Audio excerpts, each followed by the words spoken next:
Bangladesh. Hello, ladies and gentlemen. Welcome back to episode number 81. Got it. You didn't do it. I'm I mean, disappointed. the number's right in front of you. Oh, that was for you specifically. Oh, okay. Welcome back. It's another episode of the Screenplay Podcast. What's up?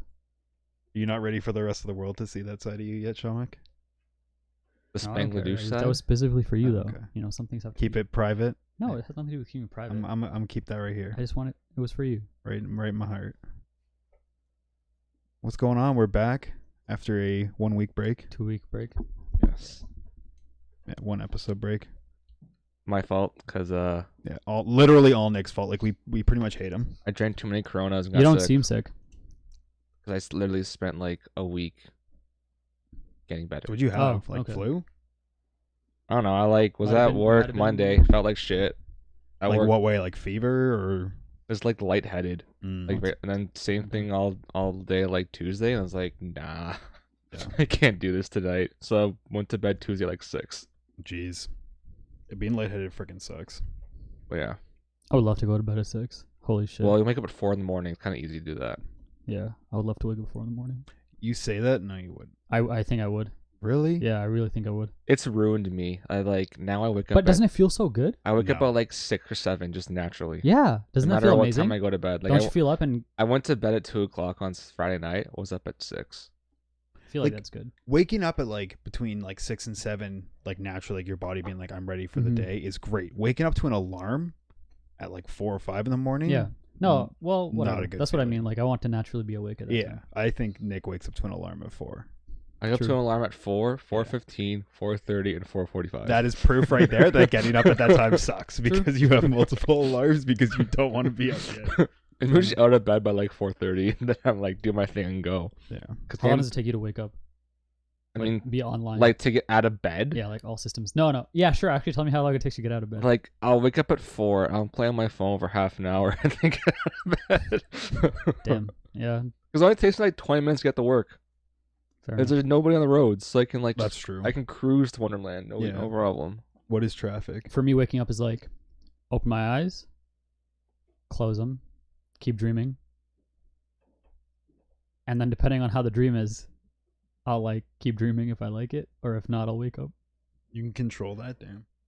Sometimes, Fair. like if I'm dreaming, I can yeah. just slip back into the dream. The only like control I would have in a dream is if it's like shit's about to hit the fan and I'm like wake up now. Oh, you can wake up now? If I'm like scared, like if I'm Yeah. like if I feel like my life's threatened, like in the dream that like Mhm. something bad is happening, like I'm gonna die or whatever, I can be like, this is a dream, wake up. Damn, I and can't. then I pull myself out of I'm it. so immersed. But like other than that, I can't like. Interesting. Yeah. I buy into it. Nah. Yeah, because I don't even realize it's a dream. I don't know if it's like if I like have full control or if like my dream self is just praying that it's a dream because it doesn't want to think this Oh. is reality. It could be both, but like I know that I wake up telling myself to wake up Sure. because it's a dream. Yeah. Pretty cool. This is That's so weird. interesting how people dream. Yeah. Different control. over it. Anyways, Sean, you've got to do something. What? You never introduced us, by the way. Anyways, Oh, guys, Right. um, Haven't introduced myself either. that's Shamik. Yeah. Thank you. We're three This dudes. is Brad, Uh huh. and today I'm not Nick. Oh God. I don't know if I'm ready for Oh this. my god. You cut off my dream discussion for this? You may call me. It's on my head, Big Poppa. No. I got a medal.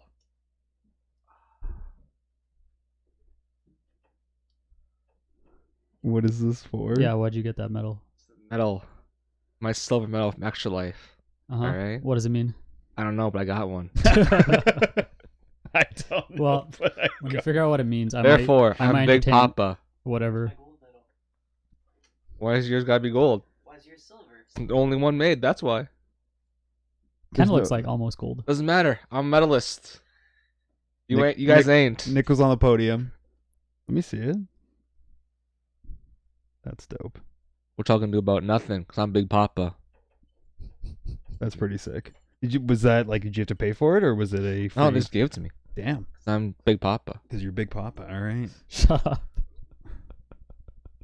Well, Big Papa, what have you been playing these last 2 weeks? Well, see, I guess I could go first, cause Well, Big I Papa's got lots a to play. lead. Oh, I do got a lead. I got a big lead. You know what I mean? Jesus Christ. Our Google Doc says otherwise, Nick. I guess I'll start off with Fire Emblem because that's always in my life. It's a great game. The DLC came out for it. The Synod Shadows expansion, the last This is confirmed. the basement DLC. Yeah, the basement DLC. Okay. The last confirmed DLC for the game. It's basically gives you, depending on how difficulty you play and how long you take, it's like a 5 to 10 hour campaign, depending on difficulty. Okay. So it introduces a new like area to explore, the Abyss. Sorry, it's not called the Abyss, it's called just Abyss. Abyss. It pisses me off so much. They don't call it the Abyss, it's just Abyss. So when I'm trying to talk about it, it's like, oh, welcome to the Abyss. No, welcome to Abyss. Anyways, Yeah, it's kind of annoying. No, I feel like that is, yeah. so you get introduced to Abyss. Now the area, it's a small like new area kind of thing. Like if you play the game, it's kind of like the size of like the second floor of the Garrigmach Monastery kind of thing. How big is that, Brad? It's not very big. Like you talk about like just the second floor of the actual like church, Like the church the areas you can like explore. where Rhea and stuff is. Yeah. Okay. So it's kind of comparable to that. Yeah. It introduces you. It's like 1/7 or 1/8 of the open like free roam area. In Yeah, Progresses. it's quite small, but Yeah. like it packs a lot into it. Introduces 4 new characters. Yuri, the leader of the Ashen Wolves, which is the underground Abyssian like house of the church. That How edgy is that house? Sounds like a super edgy house. Yuri is like the edgiest character in the entire damn game. Like you thought Felix had it down pat? Damn no, Yuri got it like on lock. I mean, the edgiest would be dwelling in the basement. That seems very fitting. Yeah, Yuri, who's the leader of the Ashen Wolves, Balthus, who is actually a really funny thing about Balthus. He's like this big hulking like 8-pack of a guy.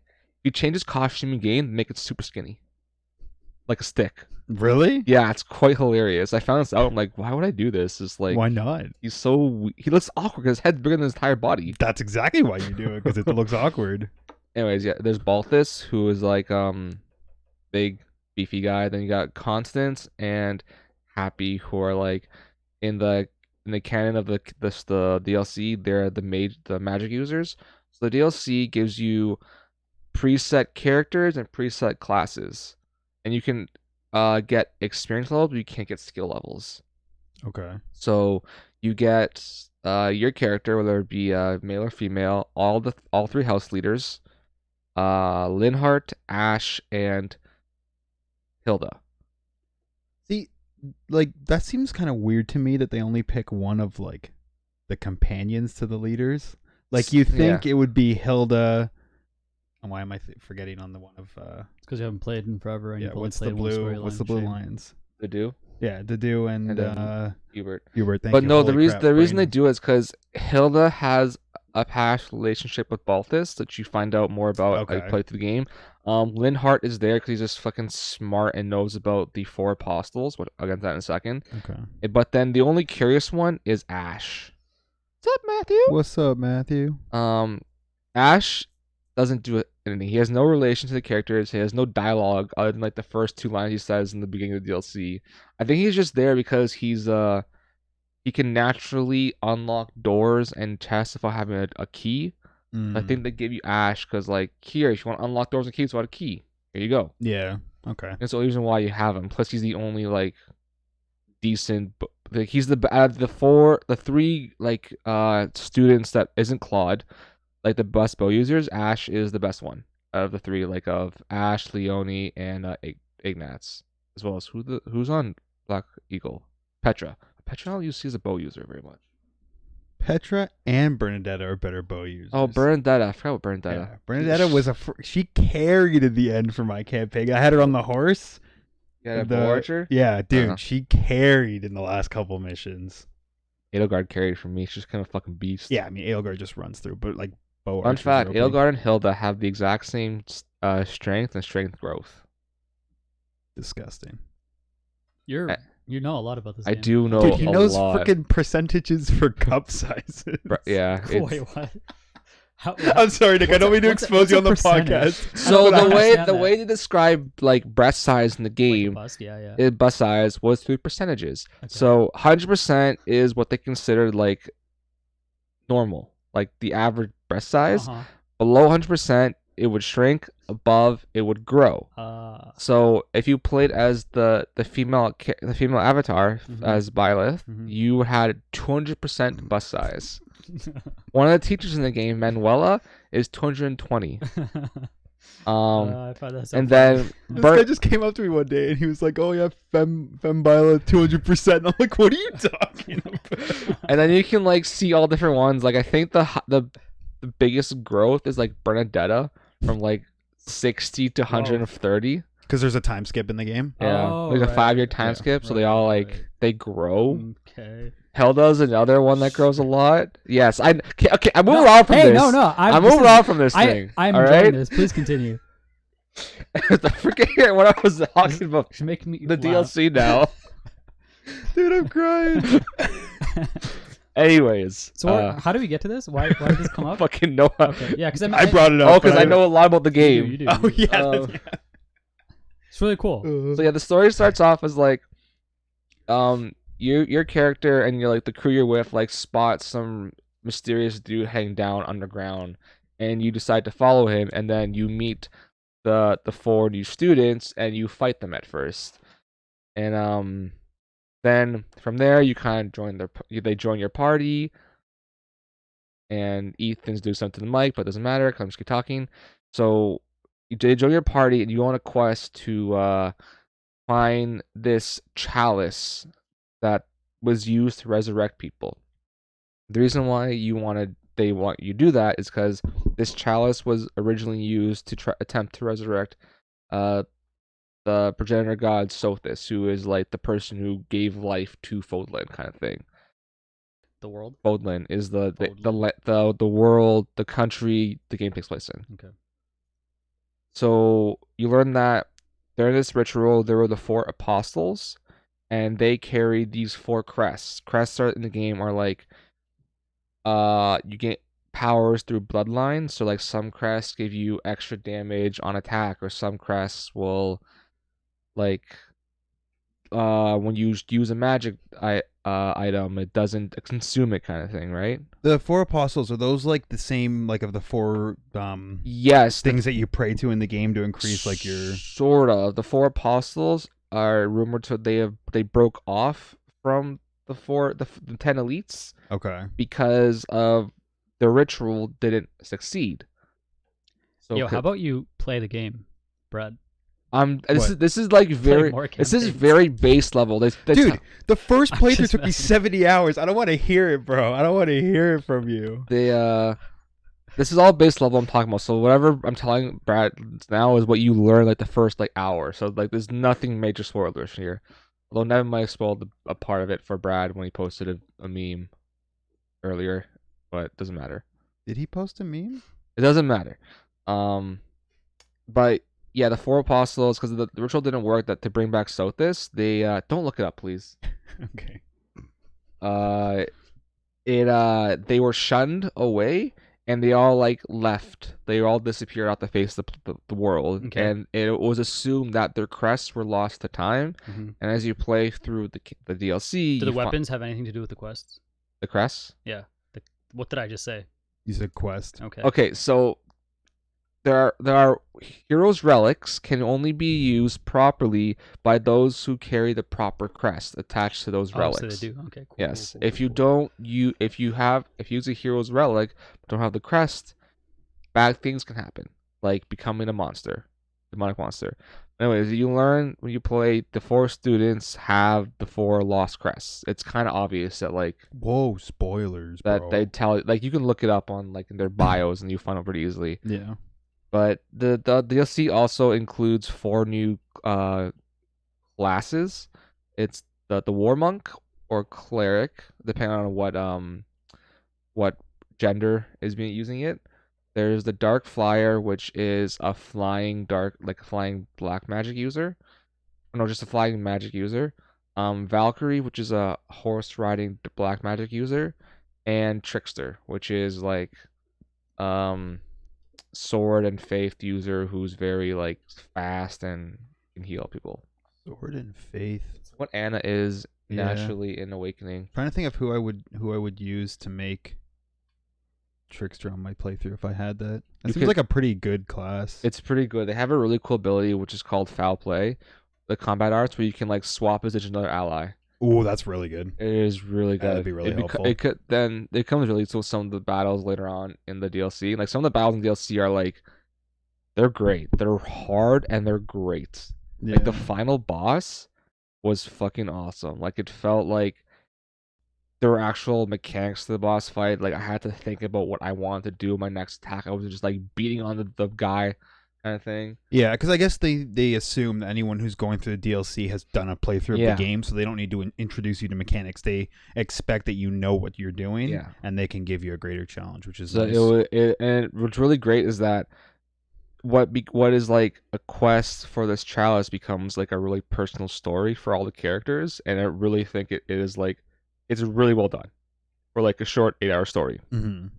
Which is funny That's that we good. say short because like a lot of linear Yeah. campaigns are like 8 to 10 hours, but Yeah, so like it's really good. It's really fun. If you have 3 houses, I recommend picking up the expansion pass. I think at this point it's well worth it. Do you have to play any of the other storylines before you jump into that one? I think you can go straight into the side story if you want from What the would you get-go. recommend? I would recommend playing the game first. Yeah. But the thing is, I mean, once you play the side story, like when you beat the chapter 1, you unlock the classes to be used in your main game, and you beat all 7 chapters, I think it is. You unlock the 4 new students to be used in your game. So like you can kind of pick and choose. True. Like Yeah. the game the side story takes place like in and around Flane's kidnapping. So like, I don't know what that is, but okay. but you can recruit the characters after chapter 2 of the main game. that's what, like chapter 5 or 6? Yeah. Yeah. So it's up to you. Like you can do the side story and complete that. You're not being spoiled anything in the main story at all. You'll just like see characters and their relationships like before going to the main story. But yeah, it's up to you. Whatever you want to do. Also, the new DLC adds like more outfit stuff like that. What they've been doing the past like few months, kind of thing. No, fashion is the end game. They gave you can't. There's a dance class in the game. Like your main character can't become it, but they gave you the choice for the outfit. Okay. That's cool. Yeah, and I don't want to take too much more time on this because Brad has a game I want to talk about. Go ahead and play more Division 1. Hey, More, man, more. talk about what you got to say. We're catching up on 2 weeks worth of gaming, so if you got a lot, you got a lot. More year 1 content because as we speak today, Warlords of New York launched on PC. Yeah, Nick wanted to bail on the podcast to go home I and play it. did. I did want to bail. I'm gonna play it a little bit. So Reasonable. you Reasonable. specify on the PC. Is it a delayed launch for consoles? I have no idea why it's Okay. done like this, but I was looking at the launch times. It said like you play PC is like March 2nd and consoles March 3rd midnight. I'm just like, all right, sure, Oh. whatever, fuck it, sure, I'll take Weird. it. Yeah. But yeah, I've been playing a little more of the year 1 stuff that I missed, or they just not missed, just didn't do, and it's all pretty fun. Like I'm running through it like max level, max gear stores. Is there a lot of content Yeah. in Division 2 as a whole in general? Yeah. Because I feel like in D1 there was a lot of content. Like there was like story, like there was like voiced missions and stuff. Yeah. There was a lot of that. Is there a No, lot of there's this a lot to do in Division 2. Like especially Good. now, like they just did a free weekend, even just after and then it's putting like the, $4, right? putting the game down to $4. Yeah. Like buying this game for $4, you're getting more than your money's worth. I'm 100% getting this game. That's why I bought it, because I was like, even if I only play through the story in Division 1, the 30 hours or whatever that I put into it is well worth like $4. Like, what is $4, right? That's nothing. Yeah, it's $4 for everything over year 1, and if you enjoy it enough, here's year 2, Warlords New York stuff, whatever you want to do, expansion coming out. And when you buy Warlords New York, you get a character boost level of 30. So if you don't want to do, actually no, don't do the gear score grind. Just fucking use the character boost. Because you Yeah. go to max anyways. You right? go to max Yeah. anyways, and then it'll allow you to get into the New York, which is like The New York. levels 31 to 40, and Mhm. at 40 is the max level. There's no gear score. There's none of that anymore. It's kind of cool. So I would suggest if you buy Warlords New York, just fucking use the character boost and go from there. Because the whole point is they want you to be playing with people. They want new people to be playing with people who Yeah. have been around for a while. So might as well. May seem like a cheap way to do it, but like trust me, just fucking do it. Do you know what draws me to Division the most, or actually one of the main attractors to the Division? I like okay, here's a couple things actually. I like the whole high tech thing, like the drones and I like all that stuff. But really gets me going is the really well detailed gun models. I'm a bit of a fetishist. I like that gun porn. You know what I'm saying, Yeah, dude? yeah. It gets me going. So it's really cool. Yeah, They got nice weapons. if you like third-person shooters, or if Destiny 2 is not doing it for you right now, like it is for me, has been for the past few months, Yeah. get Division because it's $4. Probably, I think it's still $4. It's a lot of great Is stuff. there crossplay? No, unfortunately. Rip. But I think even then, like the game's $4, so like True, yeah. a lot people even with like small budgets should be able to could be able to find, not say should, but could be able to find the time and place to like purchase the game. But yeah, like $4 for all of the year one stuff, because now all the year one stuff is available to everybody. Yeah, see, I didn't even know that when I first bought it. I thought I was just getting the base game, and then I found out after that it was even all the year one crap. And I was So, like, because what they did was "Jeez." that the year one had like a season's pass. The season's pass like unlocked everything for you earlier and from the right away. Mhm. Whereas the free, like the base game, you still got all the year one content, but it was like maybe a week and a half or 2 weeks delayed. And all the specializations, like the special weapon types of things, you had to do missions to unlock those. Whereas year one pass owners just got them. Okay. So, like, I had access to the rocket launcher, the minigun, and flamethrower right away. Whereas like you guys will have to do missions for them to unlock it. Yeah, that makes sense. But yeah, I also with Wars in New York, I didn't realize this, but they're doing the same thing Destiny 2 did. When you buy the expansion, you get the season 1 like season pass automatically. Okay. So when the season 1 starts next week, so they're gonna start it, I automatically have that like You have the premium one, pass, right? yeah. Yeah, that's good. And anybody who buys Wars in New York in season 1 gets that pass. That's nice. That's a nice little bonus for people who are getting it at launch. So yeah, I hope to try to hit level 40 by this weekend. I don't know, maybe depends on what the kind of grind it is for level 40, but we'll see. But yeah. You jumping in it tonight, or do you have to go to bed pretty soon after you get home and you have to wait till tomorrow? Depends how I Probably feel. hella 'Cause I tired. got things to do tomorrow that I just found out about today. Yeah. So I don't know how I'm gonna incorporate my job into it all, because I have to get downtown quickly.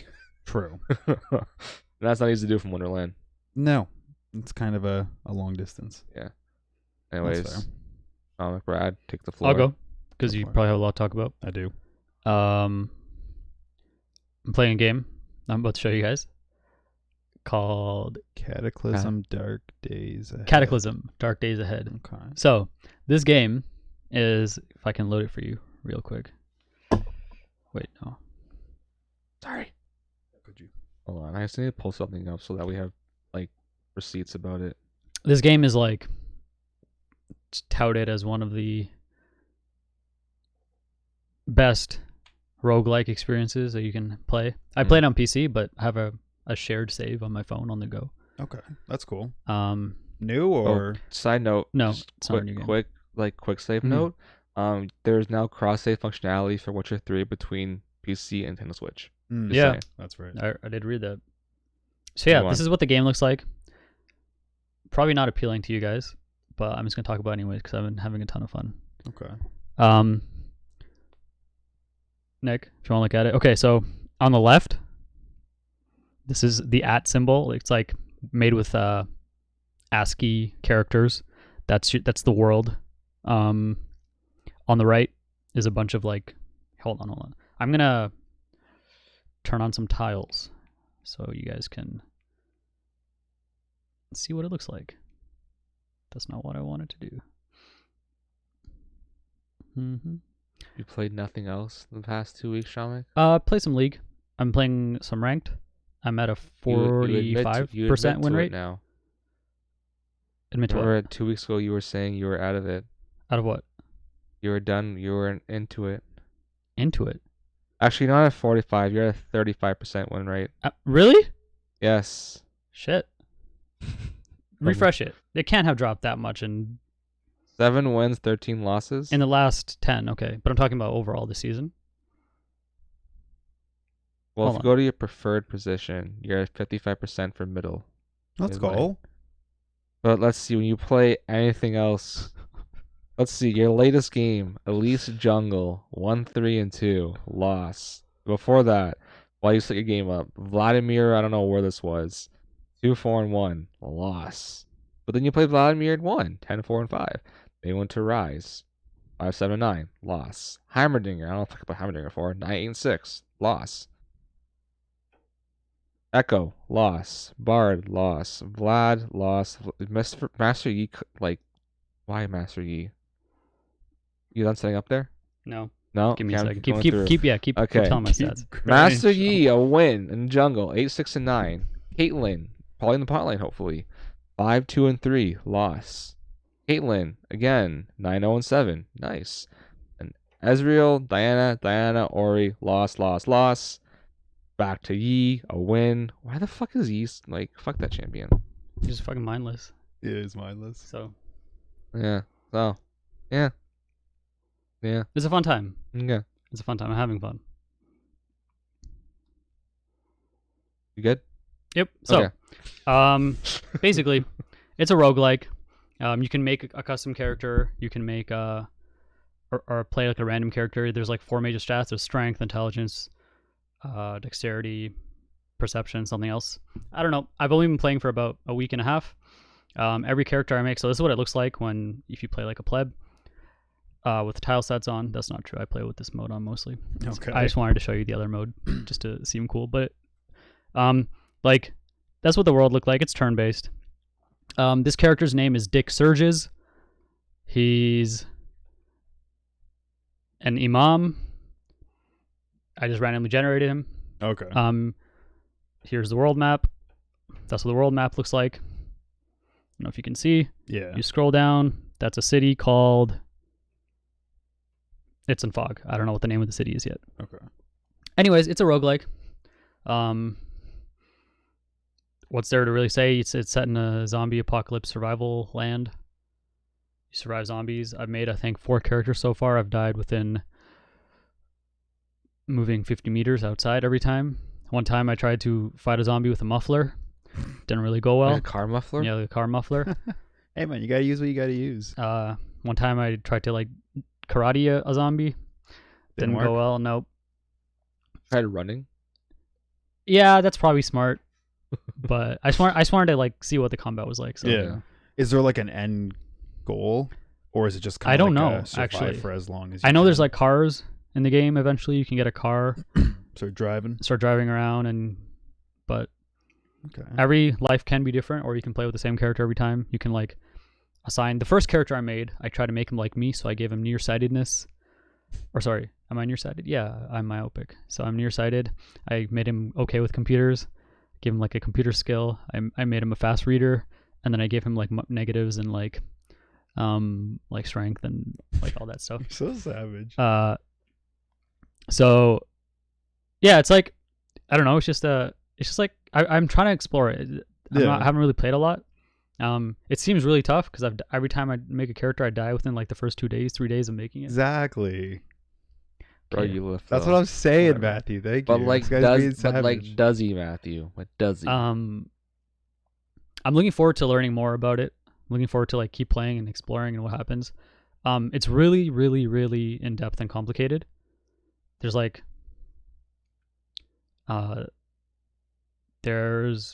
they somehow they thought of like everything in this game. You can like craft, you can read books, and it's kind of set in the near future. So, and there's these things called like bionics, which bionics. Like the Lego? Maybe. No, it's like like you thinking of Bionicles? Yeah, which one? That's not Lego. And there's like they're their own thing. There's mutations. It was made by Lego. Wait, was it? Yeah, I'm pretty sure. There's mutations and mutants. So that's a thing. And then you can get mutated. You can. I don't know. I just bought them from the toy section. What do you want from me? I don't look at who makes them. I just go, "Hey, cool new toy." So sorry, Joey. My current goal is trying to survive long enough, like, to where I can make a base or something, and try to like make a and there's NPCs which you can trade with, and there's like currency and stuff like that. And you kill the NPCs. I think so, yeah. All right. This game is apparently like a true roguelike along with Dwarf Fortress, which I have also been trying to play, but that game is so complicated. I've heard about that game. It's coming to Steam soon. That's why I've heard about it. Yeah. I don't know. It's like it gives me like these weird feelings when I play it. Like it's a little different. It's interesting to just like learn about how I like games where you have to explore the relationship between how different mechanics work within the game and stuff like that. I don't know if that makes any sense.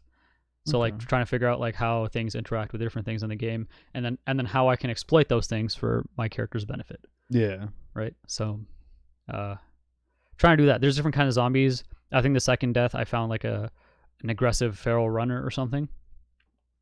And I tried to run away from it, but I kept running into tall grass, which slowed me down. And then I didn't realize that tall grass slowed me down. So the zombie just came and killed me. Didn't slow him down? It slowed him down, but not as much as it slowed me down. Okay. Yeah. I've been into like 2 houses, but houses are dangerous because there's zombies in the houses, but you need to go into houses and the city to find supplies and food. But yeah, I've only played about 6 or 7 lives, I think. Barely survived more than 3 or 4 You days. said like you have saves that go between computer and mobile. Like, are there save points in the game? Yeah, you can save whenever you want. So whenever you want, and like it's like, could you like if you were at your house, like or like at home, could you save on your phone and within like a second log on your computer and it would have for that? the most part, yeah. That's cool. Nice. Yeah, I've been playing that, and I'm playing lots of League. Looking forward to when Clash comes around next time. I've been doing a lot of inting. You guys did well in Clash, though, didn't you? Yeah, we did. You guys got like silver and bronze in your 2 days, right? I don't know what that means, but sure. Like because you played 3 matches, right? And you guys lost the final match. We went 2-1 and 2-1. Yeah, but you lost the final one, and then the other one you went win, loss, win. You won like the 3rd place match. Yeah, because Andre and Normal were talking about it. That's pretty good. Yeah, I pretty much carried that team. Normal like came in my room. He's like, Sean played better than I did. Yeah, I did. Yeah, he was praising you. Yeah, he was tooting your horn.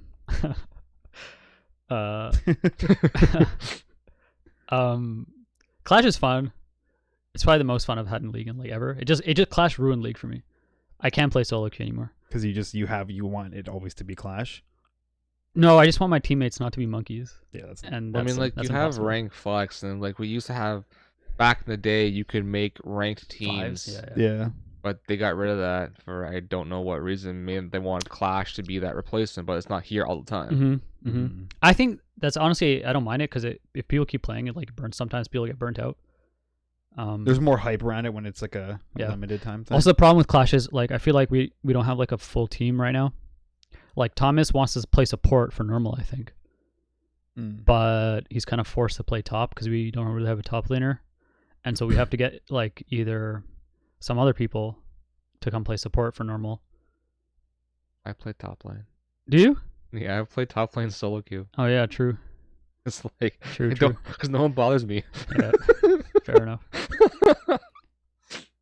I'm making a lot of teammates really angry in solo queue. Not gonna lie. I am that guy. Am I ashamed? Not really. Will I do it again? Yeah, probably. What do you mean by that guy? I don't know, like I just do silly things. I don't run it down necessarily. Yeah. But I don't You're the one who gets question mark pinged by teammates? Yeah. I specifically type in all caps the entire game to my team. And I write the first thing I write is, if you have weak mental, mute now. You're such a turd. Yeah. Oh my god. And then I don't know, it's just fun for me to tilt other people. I guess just the kind of guy I am. That's disgusting, but fair. Yeah. Turns out I'm actually like really good at League of Legends. I didn't know that, but Talking about like I remember I played ranked just to get placed. I played half my games with this guy. yeah, We won all of them. nice. Where'd you get placed? I got placed in bronze 4 because I haven't played in like so long. It's Dude, an, I was bro, gold it's an last easy season, climb if and you're I got good. placed in You bronze will too. if you duo, and would you get placed? I got placed bronze too, and I was gold last season. I I got- barely played the placement Yo, games to get gold 5. I don't understand. I feel like your MR used to be better than mine was, Yeah, dude, but you haven't. I haven't played ranked like Yeah, properly. so you in probably decayed so years. long. It was the one game where I missed every skill shot ability possible. And did you still Playing win? with him. Uh, Then I stole Dragon. nice. Yeah, with Nice. Threshold, right? My threshold. Yeah. And then the last game I played before I got placed, I played Ornn. Guess my score. Oh, I played Ornn mid the other day. That was nice. He got nerfed though, so not as. Did good. he? Yeah, he got nerfed, but like, guess my score on Ornn. Ornn? I won the game, by the way, just to let you know. Okay. Wait, but this could be anything. Did you give me a hint? Did you do well or not so well? Let's just say, Yeah, let's just say what. I solo killed my opponent later, like maybe 5 or 6 times. Oh shit. Okay. You went 8, 2, and 13. You're close, 8, 3, and 14. That's terrified how close you were. Okay. What the hell? You literally had like nothing. I was to go facing an all AD team. I played against got top. They invaded us, and I killed him. He died level 1, so I got top lane. He was already behind. I was like level 2. I just fucking stomped the guy. I just want to point out how Ethan has been playing that game, not by looking at the screen, but by looking at the stream replay or the preview. on. Wait, that was you playing? Oh, I thought that was just like a video that it It's has of like an amazing. No, he NPC was play. Because I playing. saw you putting like a carrot in boots earlier, and I was like, "That's weird that the pre-recorded video has them putting No, a carrot in a I boot." realized it was him playing like halfway through. Like he doesn't move on his own. That's weird. Yeah, Oh, see, I thought it did. That's hilarious. All right, But yeah, that's what I've been doing. Fair. So all right. Now for the Horizon. wait, I did watch a trailer. Oh. Can we talk about this after or later? For what? For Baldur's Gate 3 that has me really Mm. excited. Oh my god, it looks. Dude, the cinematic Yeah, it looked really looked cool. phenomenal, Yeah, it and the looked really cool. gameplay looked phenomenal. Uh-huh. I have yet to see it. You know the one thing I don't like is that they said we're hiding all the math. They're hiding all the modifiers and like No, no, no. the You can look, DCs. it's in the background. And it's in the side. You can look at it. I wish it was more upfront. Oh, you can look at it. Yeah, you can scroll over and see Okay. what you rolled Okay. and like that. I want all that stuff to be my face. Maybe the option turn on, but like Hopefully, the hopefully. game looks absolutely incredible. Yeah, it looks really cool.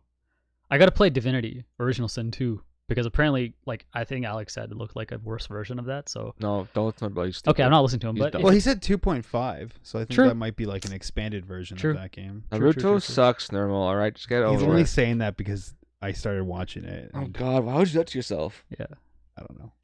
yeah. Sometimes I just like to hurt myself. Naruto is good up until Like the first episode, no. The best part of Naruto is when this episode ends, credits roll. the exam arc. I only say that because I haven't seen anything after like Shippuden. Fair. I've only watched what was on TV in English. I tried to tell Normal that I wanted to start with Boruto because I don't care about prequels, but he didn't take too kindly to that. Well, don't do it. Do it. Anyways, Brad. Yes, so I have been chipping away at my ever-growing library that you guys did not help with in a good way by getting me a PS4. It was all them. It was all of my friends who all chipped in, but you guys got me 3 games with it, with Last of Us Remastered, Horizon Zero Dawn Complete Edition, and God of War. And I asked you guys at the party you threw me what game I should start with between God of War and Horizon, since I've already played Last of Us before. And majority vote was saying Horizon, so I picked that one to start first. I literally can't stop playing that game. Like, I remember seeing it at E3 years ago, because it came out, what, 2017? Something like that. I think it came out the same year the Switch came out. But I remember seeing, I'm sure you guys well, remember because seeing we it. talked about it being Game of the Year versus Zelda. Mm-hmm. And I remember seeing it and being like, man, this world looks so cool. Like, there are these, like, dinosaur-like creatures, but they're all robotic. Somebody or something made them, and you're kind of, like, back into, like, a hunter-gatherer kind of civilization, but you're still on Earth, and there's the ruins of, like, humanity that It's was, like... post-apocalyptic. Yeah. And I was just like, man, this world looks awesome, but didn't have a PS4, so it was one of those games where it's like, I wish I could play it. I can't. Like, so be it. But now that I'm able to play it, like, I'm so hooked. So for anyone who doesn't know, or anyone who lives under a rock and doesn't know what this game is about, you play as a girl named Aloy who is part of this one of many tribes that now inhabit Earth after something that happened, because I don't fully know. I haven't gone through the story yet. Basically, civilization rose. Something happened. It has now fallen, and now we're kind of back to like tribal times. And you're living in small communities. There are some tribes that are a little bit bigger that have cities, but they're still like nothing compared to what we have in like the real world nowadays. And you are an outsider who has a very important, like you play a very important role into the world, but you don't know why, and you want to figure out your origins and where you came from. And you have to go, I'm trying to like spoil as little as possible when I say this, because even though it's 3 years old, it's like, this game's so good, I don't want to spoil anything for anyone who hasn't played it. But basically you have to enter this competition with the tribe that you are an outsider from, which is the Nora tribe. And if you win this competition, not only do you no longer become an outsider, you get to be accepted back into the tribe, but you also get to have anything you want as the winner. And your character wants to find out her origin. I see. She wants to know where she's, because you don't know your parents. You just know that you were an outcast who was sent to be raised by another man who was also an outcast. And that is it. Once you do this thing and keep going after this goal, you find out that there's a lot more that you need to uncover than just who are your parents. And there's a lot more going on in the world that you will be a part of. I won't say any more because I don't want to spoil, but you basically have to go out throughout the entire world, visiting the homeland of multiple different tribes to go on your journey to figuring out these answers and many more.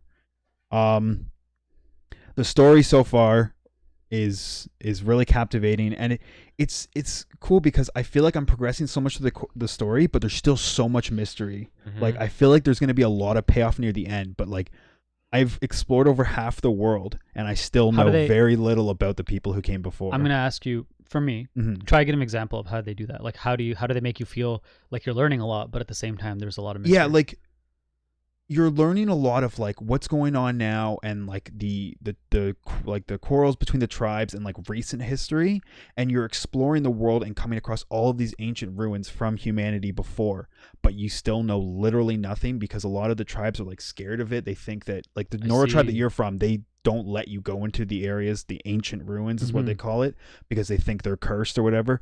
The Nora tribe is a very like closed-minded, like they tell me I hate their mentality. They're so annoying, but they're very like, don't do this. It's bad bad luck, and it's you're gonna be cursed and all that crap. So they like, it's like treachery to step into those. But you basically just, you know about the story, but the entire world you're traversing, you know like very little about like what happened and what's going on. So like you are fed a lot of information, but there's still a ton of mystery, and like I'm not too far in the main story because I've been so distracted doing side stuff, but I still know very little about like my importance. I have some guesses, but I still know very little about, you know, my origin and my importance to the world and stuff like that. The game also does a thing, if I remember correctly, like it does like the whole BioShock audiobook kind of thing. Like it does that really well.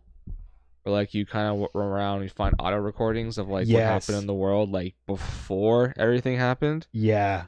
I'm loving these. You'll find like notes left behind. There's this one guy who leaves these like, they're like vantage points, and you basically go there and you have this like device that lets you scan objects and like it'll tell you what they are and stuff like that. It's a device that I'm assuming the ancients used. I still don't know like anything about it other than the fact that I have it. But you using this device, you get to like, you'll go to these vantage points, which are obviously like high up areas, and you'll look over the current world, and it'll have like a picture of what it looked like when this guy recorded this audio, and he'll talk about that site you're looking at in the picture, about like what it means to him. And then if you actually go into it, there's like a whole like diary that he's written about it, and he's placed these all around, so you get to learn about him and like the world as well, like him going around. And then there's a whole bunch of like Nick said like little like tidbits of information. Like I've seen one about like a pizza delivery drone, and like an advertising the company about how like your pizza will be delivered in 5 minutes or it's free, and that the drones have now been 5 minutes or it's free, huh? Yeah, it's pretty good, and how the drones have been like fixed so that there's no more pizzas landing on people's rooftops and stuff like that. So like funny stuff like that. There was one where it was a chat log with a guy and like a fake account that like was like an AI just like flirting with him, and it's him like realizing it's fake partway through because it's like, hey cutie, can I have your number, whatever, and then halfway through he's like, you're fake, aren't you? And the thing just keeps saying the same set of lines, and he keeps saying, it's just funny stuff like this, but it's all from like humanity before. Yeah. And then there are journals that people have written about like the history of the tribal world, so you get to learn about like there's one tribe called the Karja, and they have they call themselves like the Sundom, and they have a sun king. So they're all about like the sun is the lord or whatever. So there's like a lot of history you're learning about the different sun kings, because right now it's the 14th. You get to learn about like, you know, how certain sun kings lost power, how some of them gained power, what kind of stuff they used to do compared to how they operate now. So it's filled with, it's kind of like Division. Kind of like Division, like when you're coming across information as you go through. There's just a lot of stuff scattered throughout the world you get to learn about. And by far the best thing about this game is its combat. Like the exploration is fantastic. The story so far is great. The characters are really well done, and I'm really enjoying that. But the combat is so freaking satisfying. There are like 20 or so different machines in the world. All of them have different behaviors. All of them have when you first see them, you scan them with your device, which is called the Focus, and it'll tell you everything about them. It'll tell you what they're weak to, certain components on them that are like crit spots that if you take them out. So for example, there's like one of the first ones you come across is called a Strider, and it's equivalent to like a cow or something, and they're like a herd machine, and they have a canister on the back called Blaze Canister, which is the related to the fire element. And if you hit that canister off of them, they take crit damage, and you get to pick it up because it's a resource. But if you hit it with fire damage, you can ignite the entire canister, setting out a fire explosion that does AoE to like the other ones. And then as you go through the game, there'll be machines that have like 6 or 7 different crit points, and like different things happen if you kill them in different ways. They get bigger and bigger too. And they get bigger and bigger. It gives me like a Shadow of the Colossus vibe. Some of the bigger machines.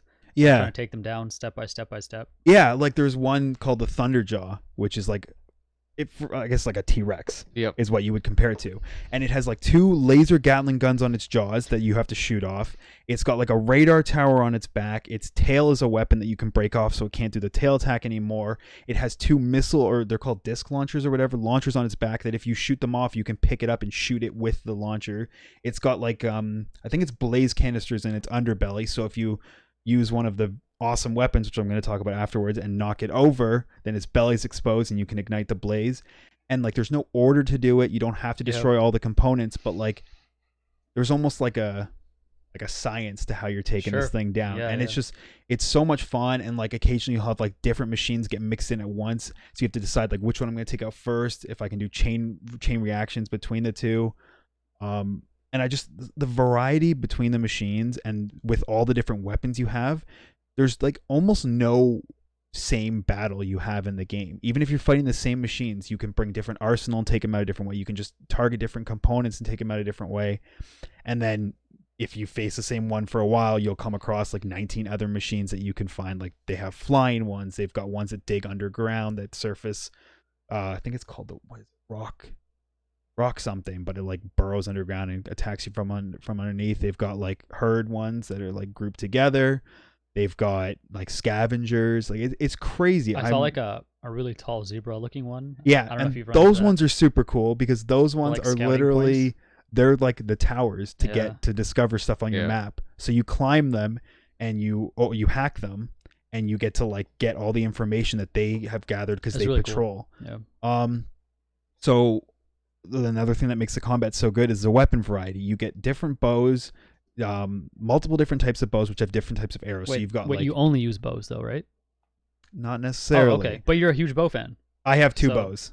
Fair enough. So I've got your standard bow, which shoots regular arrows, tear arrows, which are good for shredding components. So like they pierce, like they're piercing arrows basically. It's called tear damage, and it has fire arrows. Then I've got the war bow, which has frost arrows, shock arrows, and corruption arrows. And corruption is a way to make the machines go mad and fight each other. So you can hit them with corruption, then the corruption sets in, they get angry and they fight each other, kind of causing a distraction. You can get slings, which shoot bombs, and you can get ones with same damage. You can get slings that do corruption. You can get slings that do shock. You can get slings that do frost. You get slings that do explosive, so you can just like shoot like lob bombs. Then you have, and this is one of my favorite weapons, the rope caster, which you shoot at them and you hit them with one end of the rope, and then you shoot the ground. And if you do it enough times, it like holds them in, and you can like pull creatures down. So you could like, if a T-Rex is running at me, I hit it with like, it takes a lot. I hit it with like 8 ropes, and the cables basically rip it down, and then it's vulnerable, and you hit it before it can break free, and then. Is that anything like, you know, like that big giant dude who is it Gulliver's Travels or something? And he gets like, it's a story. He gets pinned down by a bunch of small dudes, ropes. Oh. Is it? Is it anything like that? Yeah. Okay. So you basically, and like sometimes, you know, if there's multiple enemies at once that are really big, I'll rope one. And as long as you don't damage it, like if you damage it, they'll break out of the ropes faster. But I'll rope it down and be like, all right, sit, you stay. I'll deal with this guy. I'll come back when I'm ready for you. They'll break out eventually, but the rope caster is amazing. Then there's also the trip caster, which you can set booby traps, and it's really helpful. One for charging machines, because if they charge at you can just set it up as a run at you and hit it. But also machines, if you're still in stealth, have patrol routes. Some of them that'll patrol areas, and you can use your focus to see what path they walk. So you can set up these booby traps, and again, shock, frost, explosive, fire. Sounds like you have a lot of options. Yeah, and you've got this one gun that like sprays like a shockwave up front. That's so a lot of the components that are vulnerable on machines have armor plating that you have to take off first. So this gun, I forget what it's called because I got it recently from doing a side quest, but it basically does like a lot of damage to the armor pieces and like shreds the armor and stuff really quickly. I think there's also a third type of bow, which is like a marksman bow, but I don't use that one as much. But yeah, so you think about it, like you have all these weapons that you have a weapon wheel that can hold 4 at a time, so you can rotate them in and out. So just like every fight feels like you can take it in a different way. Like it doesn't feel like you're just walking up and like attacking them in the same way over and over again. You know what I mean? And then you also have your melee attack, which with your spear. Oh, okay. So it's just. Can you upgrade your spear or get a different spear? The spear is the only one you can't upgrade. I did a side quest that gave me more spear damage. Oh, okay. But like I haven't been able to buy a new spear. I don't know if you maybe get a new one through the main quest, but I haven't been able to buy one. Whereas all the other ones you can buy better versions. There's also mods that you can get for your weapons that make them do like more of the element type damage. You can have better handling, stuff like that. And then of course you have armor, and you can get armor that have different resistance. So, you know, maybe if you're in an area with a lot of like shock enemies, you can get the shock resistance armor or the elemental resistance one. You can get ones that are resistant to melee because there's some like of the machines that just charge you and swing at you, like swipe at you or whatever. You can get ones with range because you also fight humans. So if you're taking bow damage, there's just so many possibilities, and it makes the combat so satisfying and refreshing. Like just like I think I've discovered I think I just finally discovered the final machine in the main game. How many hours do you have? 38. But just like finding the new one and like learning what it does and what its like weaknesses are and how to like combat it and stuff is awesome. You also have a ton of different potions. You can have like you can take like shock resistance potions. So if you're fighting something that does shock or whatever. So that's awesome. My one complaint, and I don't know if you've had to deal with this. So you've got your, you know, if you hold left bumper, you've got like all your weapons, and you can like craft arrows, and it slows time on the fly and stuff like that. And that's easy. You can swap weapons really easily.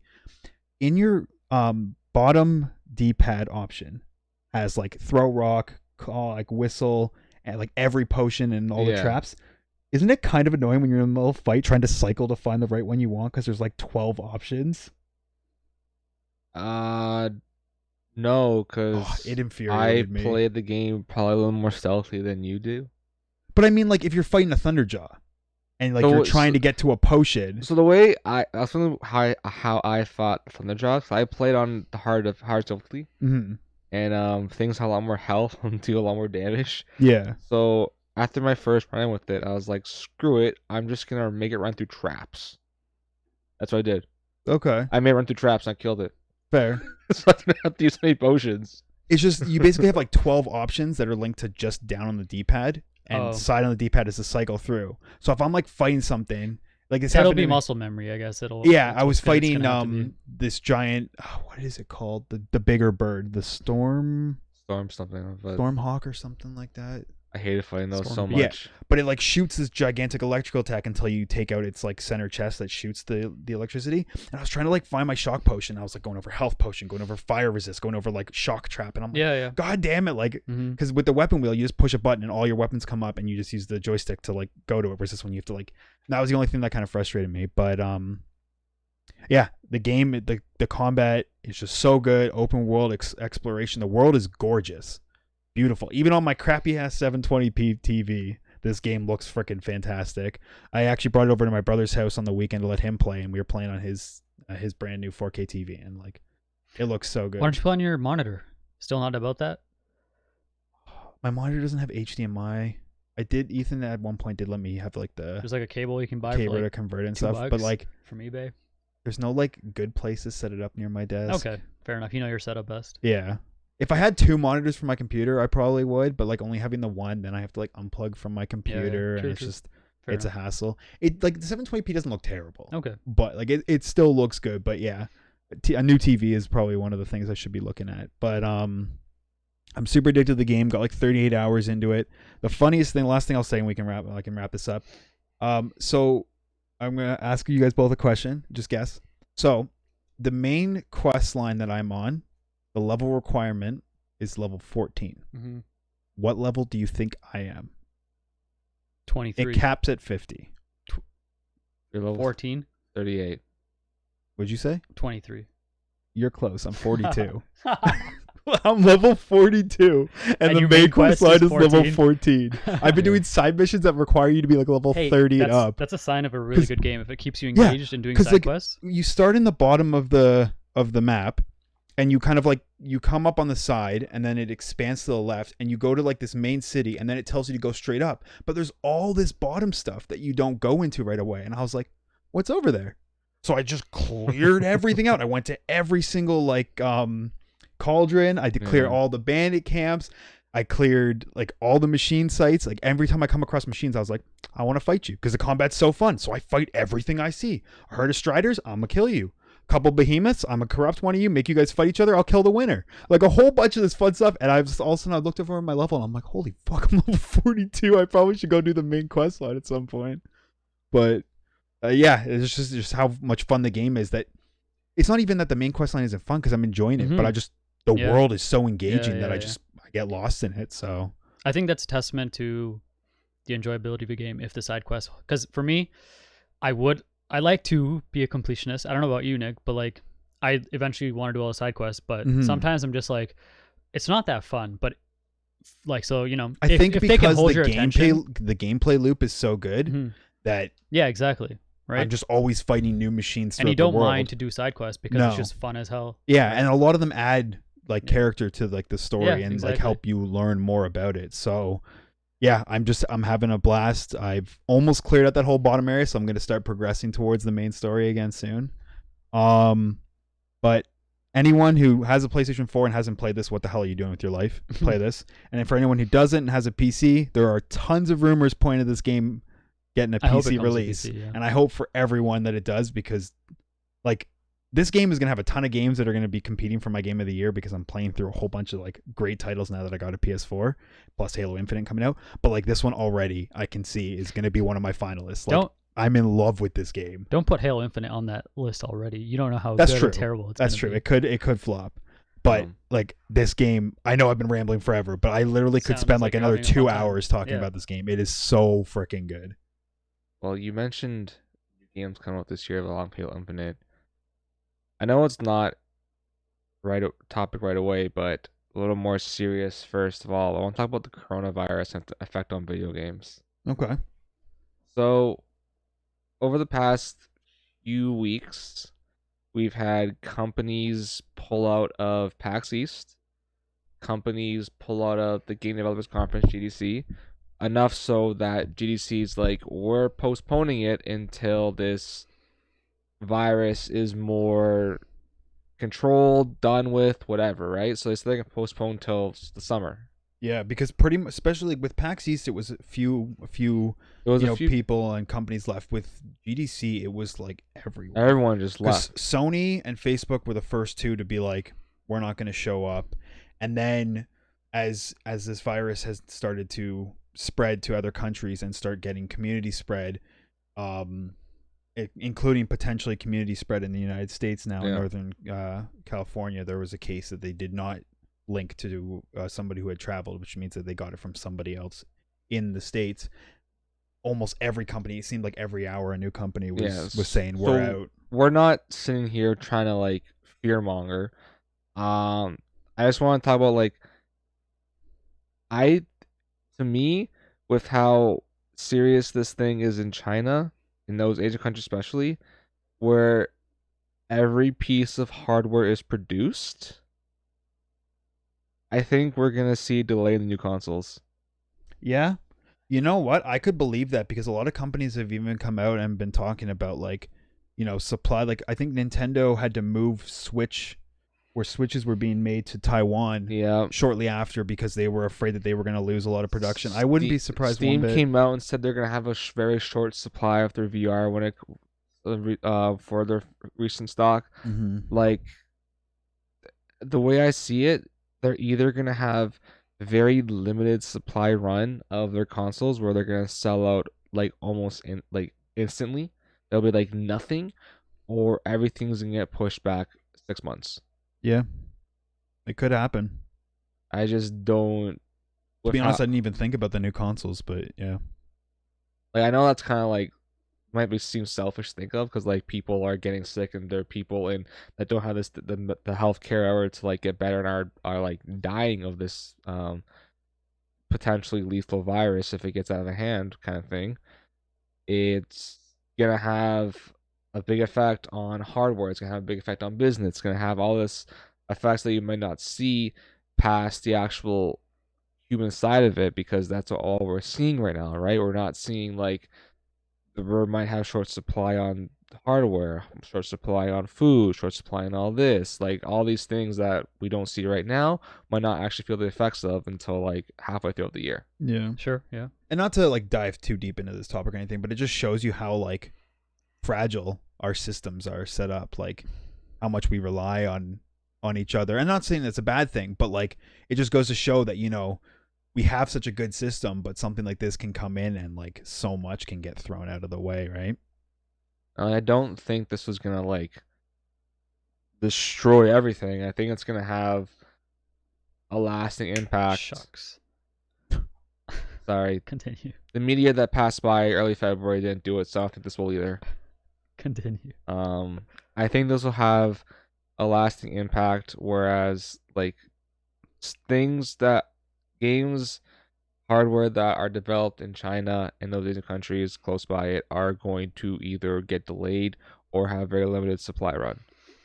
Now here's the question: if you're Microsoft or you're Sony, right, and you know what's happening in your factories, and you look and you see that like there's a good chance it might be delayed. Do you announce it early, or do you wait and hope that maybe things will settle down sooner than it looks like, and you'll be able to get I think with production back on track? How fast it's spreading in China. What do you mean? What do you mean announce early?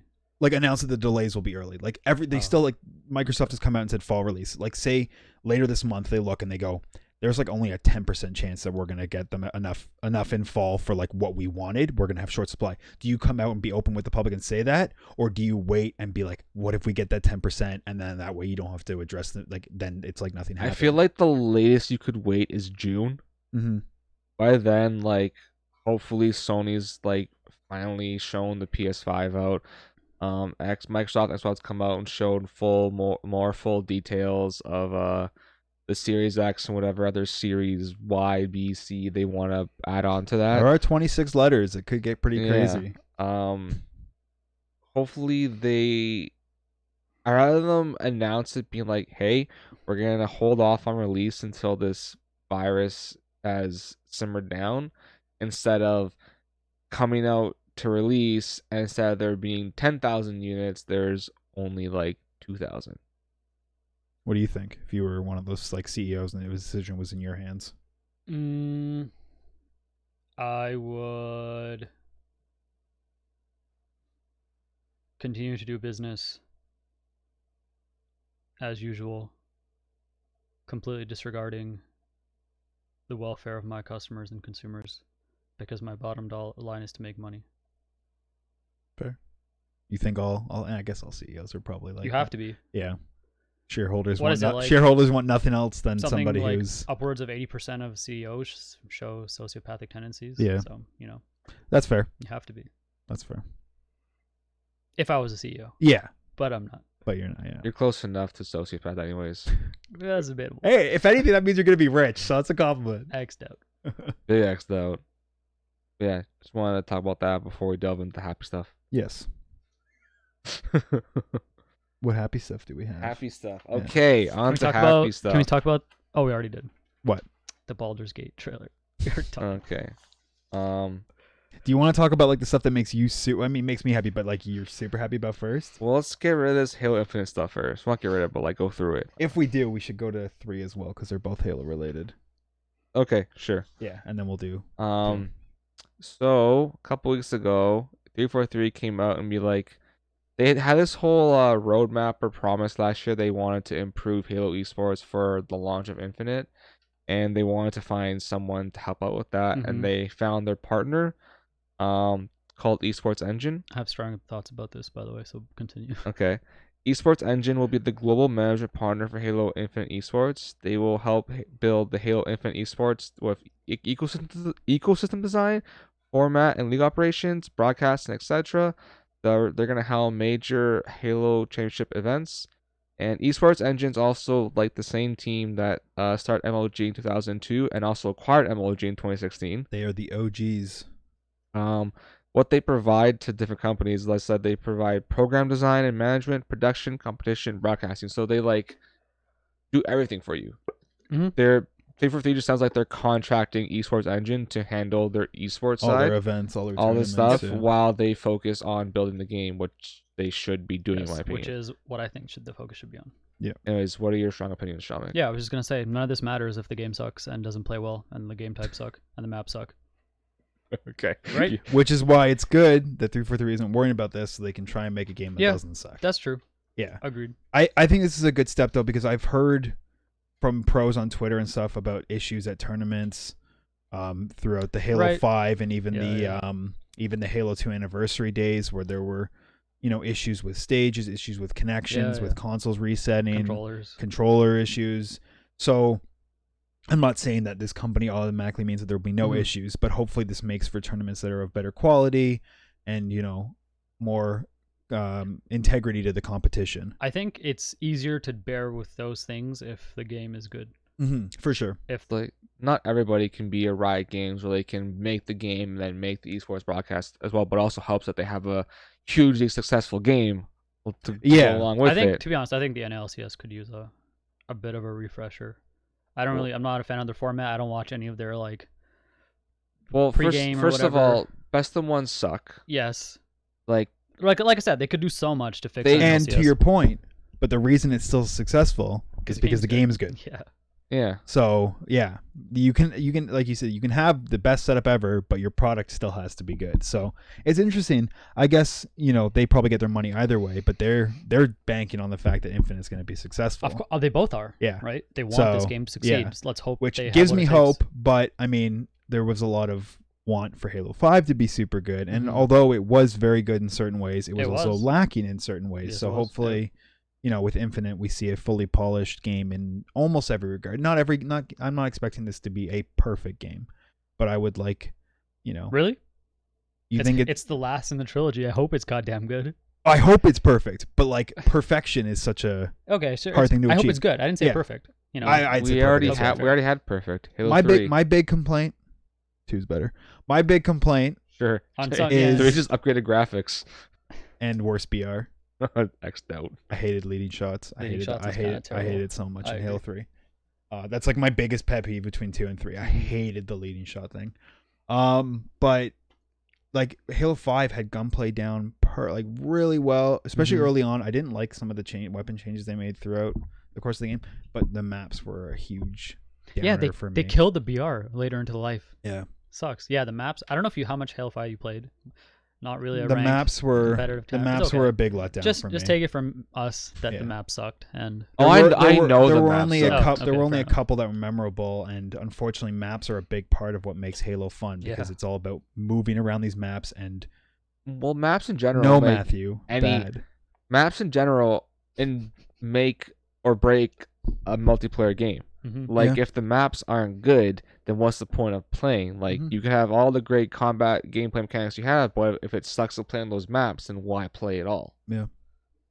I still say, I think one of you doesn't like this opinion of mine, but I think they need to bring back symmetrical maps. I think it's you. Like or Symmetrical? yeah, like they need to have more symmetrical maps. It might not be you. It might be someone. It might be like Andre or something. He's like to Andre. I think the rig is like a good map. To me, the rig in Halo 5 is not a good map. Asymmetrical maps are good for FFA. Yeah, sure. Symmetrical I mean, honestly, maps- anything. Asymmetrical is works good in for FFA. like Yeah.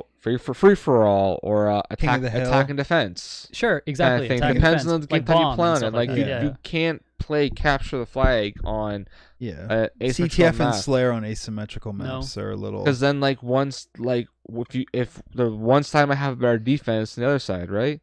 Which is how it played out. Once It's like part of the remember, map was was much it better. Last Stand or Last Resort, Halo 2, Halo 3? If you were playing capture flag on that map, it fucking sucked. If you were the team on the Yeah. beach, But see, that's the thing. Those maps are fun in like I feel like a more casual setting. Big team You're battle. just with a Yeah. bunch of friends and you're just shooting the shit. You just want to. But for your Fuck 4v4 core competitive Halo, I think I agree with you. I also think don't know how many people symmetrical- care about that Halo anymore. You'd be surprised. You think so? I think like, I the know- people who do care about that are boomers. Like it's me. I'm 27.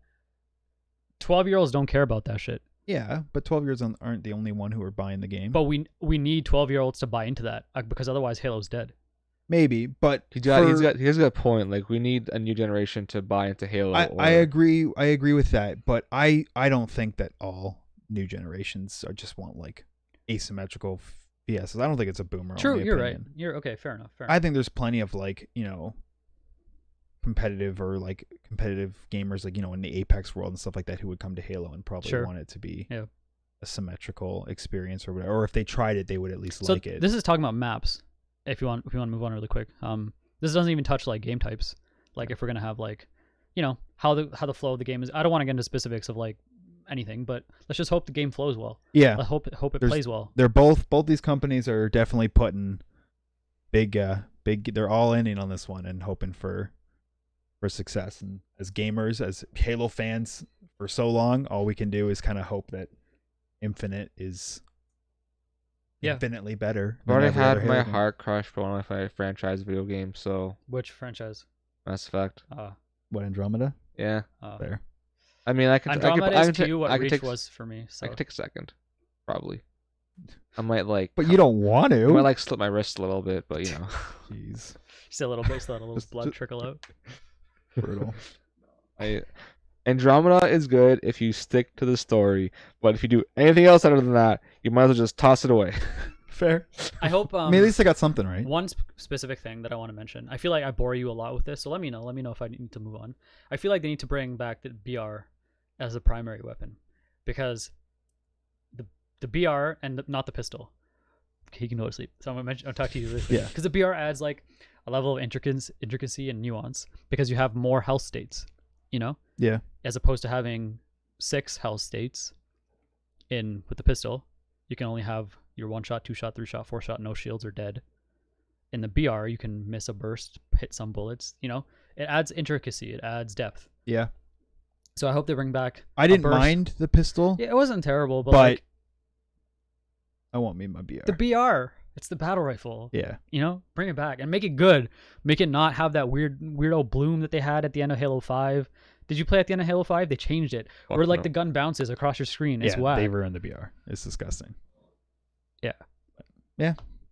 We and just gotta hope. they make Destiny. So wait, I mean the same people now make Destiny, so they know how to make good games. Wait, what? What do you mean? What do you mean the same people? The same. Okay, maybe they don't. Never mind. My brain just went on a tangent. That was completely wrong. But they know how to make good shooters, so why not do it for Infinite? I mean, like, have they really made good shooters? Halo 2 and 3 were good. It was not the exact same team. No. True, you're right. 343 is kind of still improving. Yeah. I guess that's a good But point. some of the people who joined on 343 were people from Bungie who wanted to keep working on Halo. Yeah. Like when Bungie went to make Destiny, it wasn't like everyone continued and then 343 was a whole new team. Like they were parts of Bungie split because some wanted to continue and some wanted to move on. So I don't know the personnel, but there could be people who have been around in Halo's glory days who are working in 343. I also don't get like how they hired the pros and then they didn't do anything with that. Maybe the pros sucked. That was kind of weird. Who knows what happens? Pros are there for gameplay testing. How do you That's true. both of you actually? How do you guys feel about how are your hopes for this next generation of Halo? You know what makes me really sad? Sorry, I'm gonna ask you a question, cut you guys off. We've never really played Halo together like in a competitive sense, which I would love to do. How much fun would it be? Dude, Halo 2 Anniversary any day. True. PC only. Hot take here. Halo 2 Anniversary is the best iteration of Halo since 3. It's up there. It is my favorite version of Halo since 3. I might agree if for the multiplayer. fact it's a little dated. Yeah. But yeah. For multiplayer. I Right. enjoyed it more than 5. I enjoyed it more than I like 4. the weapons I enjoyed more it in more than 5. Reach. I like the weapons. Okay, that's fair. Some of the weapons, It's just not all. the feel of the movement Yes. and the guns Yeah, in yeah, yeah. Anniversary was just so clean. Mhm. And I know people are going to be like, oh, of course, the Halo 2 lover loves his Anniversary. It's not even the fact that it's Halo 2. It's just the way the game felt was just Remember clean. when I got you to put Halo 2 on like our top Halo list, so like Yeah. the bottom, like near the bottom? No, I fought tooth and nail to get that shit in second. I remember. You guys wouldn't let me put it for. It was either second or third because you guys are Whatever, it freaking doesn't matter. tools. Anyways, My proudest moment. I gotta find that. disgusting. So proud of it. The things I sacrifice for you goons. Let's hope it's good. Let's hope esports engine. That's all we can do Yeah, exactly. as consumers. We just have to hope. All right. Too bad we can't like call them up and be like, make it good. I mean, I don't think they want to make a bad game. Yeah, But that's true. So, Xbox, Microsoft announced new features few of these are dope. for the Series X. I don't know if Brad. I'm probably never gonna get a Series X, so I mean they're cool, Yeah. but irrelevant to me. I don't know if Brad, you want to talk about it. Are you Yeah, guys gonna sure. get a Series X? You plan to get a Series X? I'm stuck in this thing where like I want to because I have a streak going of buying Oh my Xbox consoles God. on day one. I have the 360. That's like and the One. worst reason. I'm just gonna put that out It there. literally is. Here's my reason for I am not going to get a Series X. Okay, let's hear it. on launch. Yeah. Ethan is a cutie. Yeah, can confirm. One, every game will be playable on PC or Xbox One X or Xbox One to begin with. Not so much the PS5. I got a PC. Who doesn't PC? Yeah, that makes I'll sense. buy a PS5 at launch. That's pretty much where I sit. That's Yeah. literally me. There's no need for me to get one. No. Literally no need. Are you But going to get a day one branded Series X? It depends on my financial situation. I mean, if you can, why not, right? if I have the money, oh, maybe. I'm weak, dude. I'm Anyways, weak. What do you want from Brad, me? what's up with the Series X? Okay, so they've added a few new features. Can I borrow the paper for names Yes. because I forget what they're actually Go ahead. called? Okay, yes. Okay, so it's called Smart Delivery, which I think is one of the coolest features, and this is just such a Microsoft move considering what they've been doing. But basically, if you buy a copy of the game on any iteration of Xbox, so we have the Xbox One, and going forward, all these games are going to be playable on every Xbox Going forward forever. forever until they say otherwise. And this Smart Delivery, so say, they had already said they're going to keep supporting the Xbox One past the launch of Series X, right? So say, for example, Ethan, he recently got himself an Xbox One X. So he's got a powerful Xbox One. There's no need for him to necessarily upgrade right away if there's no game to stop him. So say Ethan goes and he gets Halo Infinite for his Xbox One. And he plays it or whatever. And then 2 years down the road, he's like, you know what? It's time for an upgrade. He buys the Series Z, whatever the hell's out 2 years after X. By the comes way, out. it is pronounced Z, not Z. Yes, we are Canadian. Or you're welcome, by the way. Teach your Also, the proper British English. people pronounce it that way, so it's literally only Americans who are wrong. Anyways, so say he buys this. He doesn't need to rebuy his game, which is already awesome. Mm-hmm. But not only that, but when he goes to play his Xbox One game, his Xbox Series Z will say, hey, you're playing on a Series Z. Let's upgrade the copy of the game you have, and you get to play the better version, the more upgraded version. So it doesn't just like upgrade your old game. You're actually playing the better or best version of the game according to what console you have. which I think is just like such a great idea, because there's always a fear of buying a game near the end of a console cycle, because it's like, well, even if you like it's on both consoles, you're like, oh, I need to go buy a new copy or whatever. But now it's literally just buy it once, and you'll always be playing the best version of that, depending on what it just scans what hardware you're using, and you get to play the best version, which I think is a great idea. Yeah, but you mentioned like not everybody is a part of this. It Yes. seems to be only So- Xbox published games only right now. And Other than yes, Cyberpunk. So it's Microsoft only right now, although they are leaving the option open for all developers to use this feature. So we'll see which developers decide whether they like this, or maybe they go, you know what, we want to make extra cash by making people buy our game twice, whatever. Rockstar. But CD Projekt Red has come out and said that this will be a feature with Cyberpunk. So if anyone buys Cyberpunk on their Xbox One I don't know why when it they releases would. in April, Don't buy on your Xbox One. Just don't. well, if you got a One X, Just don't. if you got a One X, you don't have a gaming PC. I mean, like, just don't. Not everyone has a nice PC like you. I don't care. Just don't. Okay, aside from Nick's hate, if you buy on your console, but you still plan on getting a Series X at the end of the year, you don't have to feel bad about buying a game for a console you're replacing in a few months, because that game will follow you to the next console, which is awesome. Another feature that they're adding is, well, they're not adding, but they're expanding on, is the quick resume function. And this function is on both This is my favorite. on Xbox personally. and on PlayStation. And this one is also cool, but I have worries about it. So quick resume is the feature where when you're booting up a game, you can go to the home menu on either your PlayStation or Xbox, and the game will still be open in the background. You can do other stuff like through the main screen, but if you go to open a new game, it'll say, hey, this is open, you'll have to close this application or whatever. But if you put your console in rest mode and then turn it back on, you can go right back into your game. If you don't have to boot it up essentially and reload through everything. And that's a really, really cool feature that I think all of us benefit from. Now, what they're saying is they're expanding this to be across multiple apps and games at once. So they haven't said a specific number, but let's just say like 4. You could have 4 games that you're playing on the go that you could just open, and boom, you're in that game. I like. Window it, go to the next one. There's like, because it seems like what they're pushing is just eliminating load times everywhere, right? Load times in game, now load times for actually booting up games.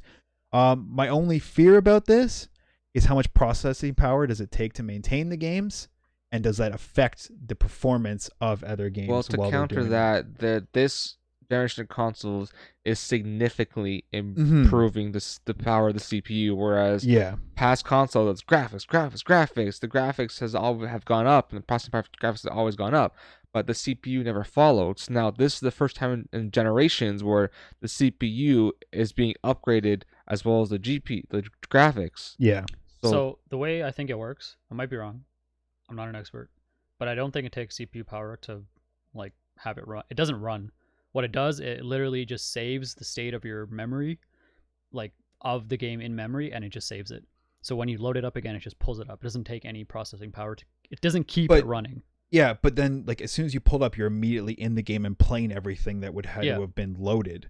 So it taking the memory has the whole game. Yes, yeah, that's what it does. Wow. Okay. Yeah, I think that's as somebody who I doesn't might be understand. wrong. Like, okay, I might be wrong, but that's fairly sure that's if how that's how it works. That's pretty cool. So now this means like you'll never like theoretically you'll never have to like boot up a game past the first time. Sure. Yeah. To a limit, obviously, because I don't think they're gonna let you do 20 games. But like everything's just gonna be so much faster, which has me super excited.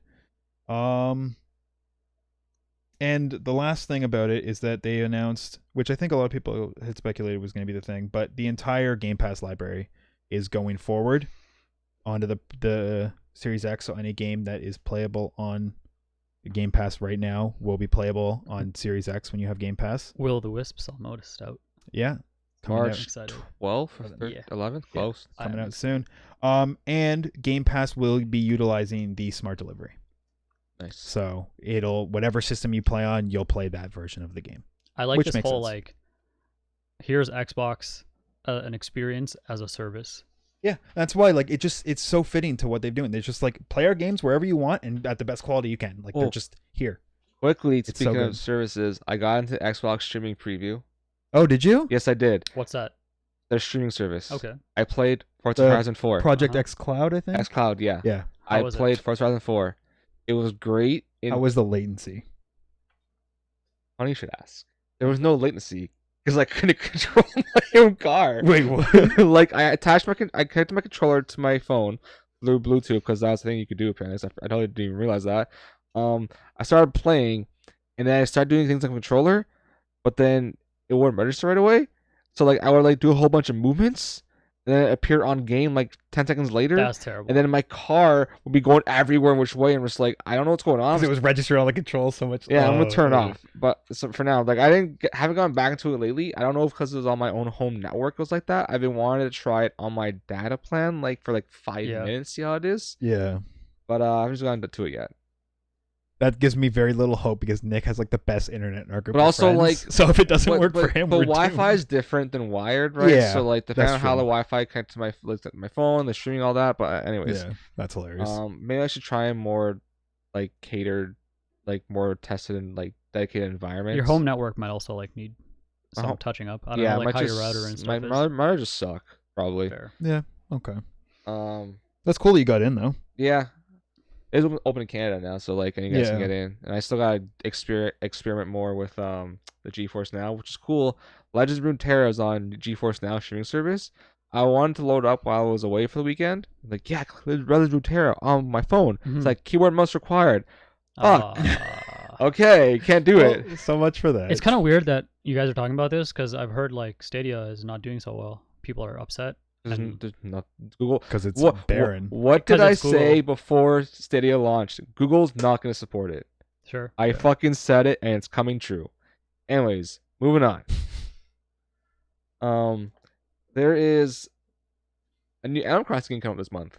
I can Yes. finally say that for the first time. Coming out in on the years. same day as Doom, Never and played for any- anyone who's been paying attention, Animal Crossing my life, so the go ahead. the Animal Crossing guys Doom seem so excited crossover about this. advertising is like one of my favorite things right now. Just the communities that getting together and be like, this is hilarious. What crossover So advertising? Doom Eternal comes out on the same day Why as is there Animal Crossing. crossover advertising first of all? So the communities have like come together and Oh, so it's not advertise. official? No, but they're Okay. advertising each other's games using Huh. their characters. So you have like all these cartoons and stuff with like Isabelle and Tom Nook and Doom Guy, and it's like there was one where somebody was at a local GameStop and they had a Tom Nook cutout holding a copy of Doom Eternal.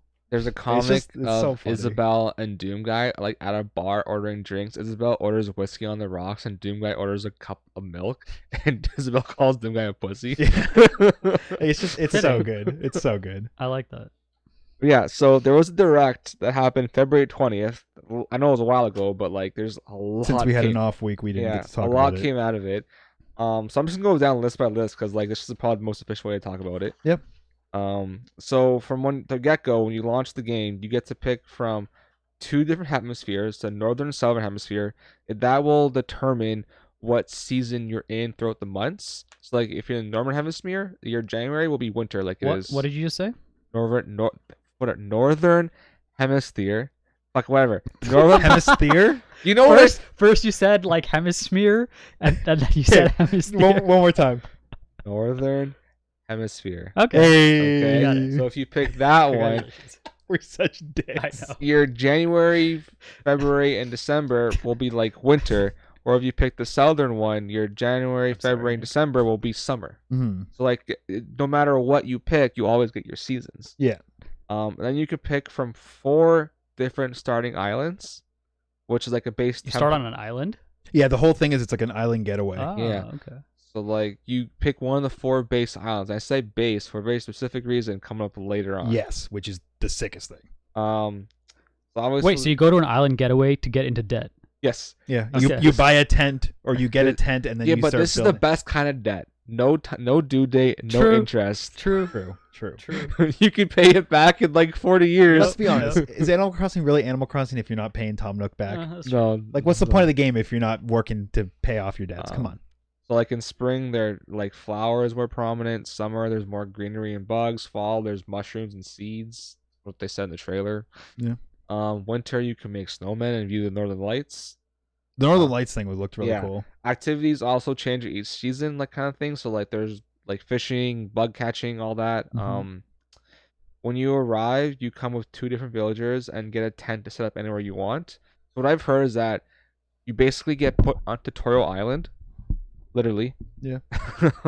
And that Tutorial Island time is different from the main game. So once you complete the tutorial, it then puts you into normal time. Okay. Because Animal Crossing runs on 24-hour clock. Like permanently. No stops. Like that's how the game's always Even been. when you're out of game. Yeah, when you log in, Okay. it adjusts to whatever time you're logging in. Even the like game. the original game, if you played at like 5 p.m. at night before, let's say, dinner, and came back at 8 p.m. at night, you would see the time change. It would get darker, night would be there. Same if you played all throughout the night, you see the sunrise and you see the sunrise. And the world still goes on when you're not playing. Like if you take weeks of break, you come back, your villagers will ask like, Where the fuck were you? where were you? I thought you moved. I haven't seen you around for so long. Yeah. There'll be a lot of like weeds and stuff that haven't been like your city will become like overgrown. True, so true. it's like an always living world kind of.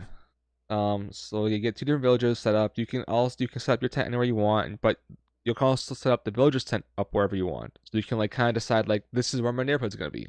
Which I like. Which Because is sometimes like in the older games it would randomly put villagers in like the weirdest corners of the map that you have to like cross some like bridge at the bottom in the river. Yes. It's like, why are you Also, here? building neighborhoods also leads into what I'm gonna say later on. Mm-hmm.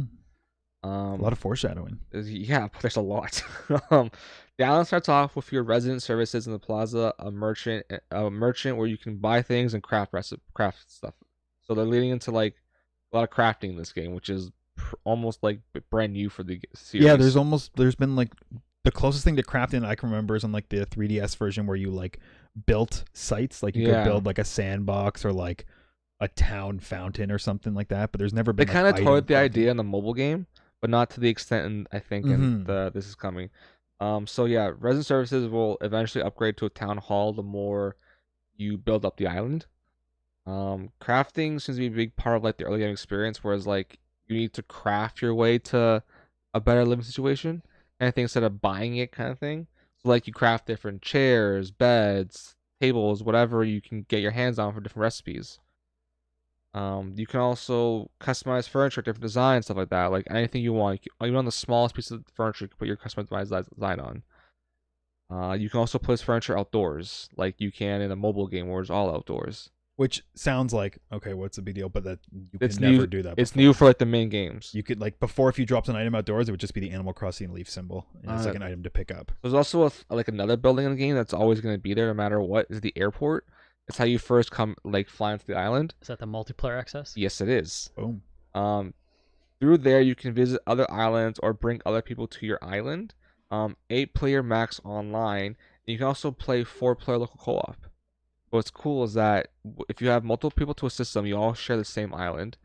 So what you do is that you pick a leader character, and then you pick 3 other followers. If you up to 3 other followers, and the leader character basically decides where around the map you want to go and what you're gonna explore. But you can also swap out leader characters so that like because leader characters are only one that can interact with like store and stuff like that. So if like say if your little sister wanted to go buy something, you swap leader to her and she can go buy that thing. Yeah. What's also cool is that whatever you pick up as a follower character gets put in like a lost item box in the game. So when you quit out and come back to your own by yourself playing solo, go to that lost item box, everything you picked up playing in multiplayer is already there waiting for you. Items, resources, everything. It's also really good. Yeah. So you said before you place the tent down, we start the game, and some other basic items like a bed and stuff like that. You get a phone in the game that does like some at the start some basic functionalities like you can call it village or stuff like that. Every morning there's an island news show telling you about events and weather like in game. There's a thing called Nook Miles. It's like in-game achievements that like unlock items in game and pay off debt, kind of thing. Nook Miles. Yeah, Nook Yeah. Miles. Like air miles. Yeah. Don't kill me.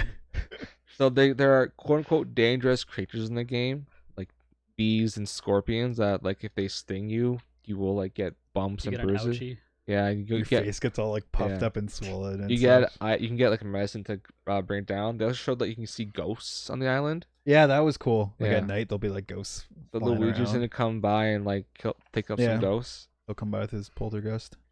I don't know which game it was introduced in, but like I don't know if it was like the first game or one later on. But there's like you could find people on the beach. Yeah, the pelican. I think it's pelican or seagull. Can't remember. So they're bringing that back and call it the Castaway Islanders and Rescue System. Like people end up on the beach. How many villagers are there? There is There's like 383 different villagers God. at least. Which is really really cool. So, But and you then- and don't then you don't get them all. No, of like course it's not. always random But which like, time you get. yeah, okay. They keep coming though. Like Yeah. you can also kick people off the island. Oh, okay. Yeah. Like they've been voted off the island kind of things, like Sure, Survivor yeah. style. Well, and in the old games, sometimes they would just choose to move out. Yeah. Oh, okay. They'd be like, you know what, I want to go somewhere else, and like sometimes there'd be like a prompt where you could try and convince them to stay, or if they were dicks, you'd be like, yeah, you should go. That's a great idea. Get the fuck out of my town. Yeah, and then like new ones would come in. Yeah. So like you can there's also like the rescue system is basically like if your character gets stuck somewhere, you call up Rossetti I love Rossetti. and he saves you for a price. Rossetti's a Rossetti, How would you get stuck somewhere? I have no idea. Okay. This kind of confused me. Like Yeah. I don't know why you would need this. It'll probably have to do with the thing you're talking about at the end. The end. Oh yeah, makes sense. Okay. Yeah. It was funny, like, cause Rossetti was put into the game like if you close your game without saving properly, you start the game up and he'd freaking pop up and be like, He give you a lecture. he gives you shit, like Yeah. big He shit. shamed you. There was sometimes you did it off enough in a row, he'd fucking reset the game for you. Yeah. I'm like, did you fucking like that? Yeah. Rossetti's my friggin' favorite, dude. He's the best. So they gave him a new job, which is the rescue helicopter. And then on to the home building stuff and the actual like building stuff. You start off with a tent, but obviously you can upgrade to a home, a bigger home, even bigger home, and more rooms, bigger home. And obviously more debt to pay Nook. Of course. There's also a home edit system, like that's very Sim inspired. So like you go into like a little edit menu, and you can kind of like pick and choose where you want furniture to be instead of like pushing better and be pulling it good. around. Greatest addition to the second greatest addition to the game that Yeah. Nick's gonna Wait, talk they about. haven't had that before? Because before you had to manually, you'd like go in, you'd still control yourself. Uh-huh. You drop the item out of your inventory, and then you had to like push it into corners. And Whereas Whereas rotate it. now you're literally in like a thing where you can spin the house around and just That's place good. stuff. So, because decorating in Animal Crossing could be very tedious because Yep. you had to like move stuff because everything was in the way. Whereas now I feel like it's gonna be so much better and a lot easier to make decisions on how you think things will look without having to commit to like dragging stuff around. So I'm really happy with that addition. Yeah, it's really cool. If you've played The Sims, you kind of will Yeah, have an idea of yeah. what it will It's, look like. it's literally like what The Sims already has. Also a photo mode for those interested in it. Of course. I feel like every game's like adding this cool like photo mode with like It's just a filters fun and stuff. way It's just to like. look at social media apps, they all have it. It's incorporated. So more on Nook Miles, they allow you to explore other deserted islands, like mystery tours. And these mystery tours will have like different resources on it, different fruits, because like when you start your island off, it starts off with like a natural fruit. So like you can get Unique pear to your island? unique to your island. So you get like pears, cherries, oranges. You don't want cherries, I think. I think cherries are the cheapest one to sell. Oh, okay.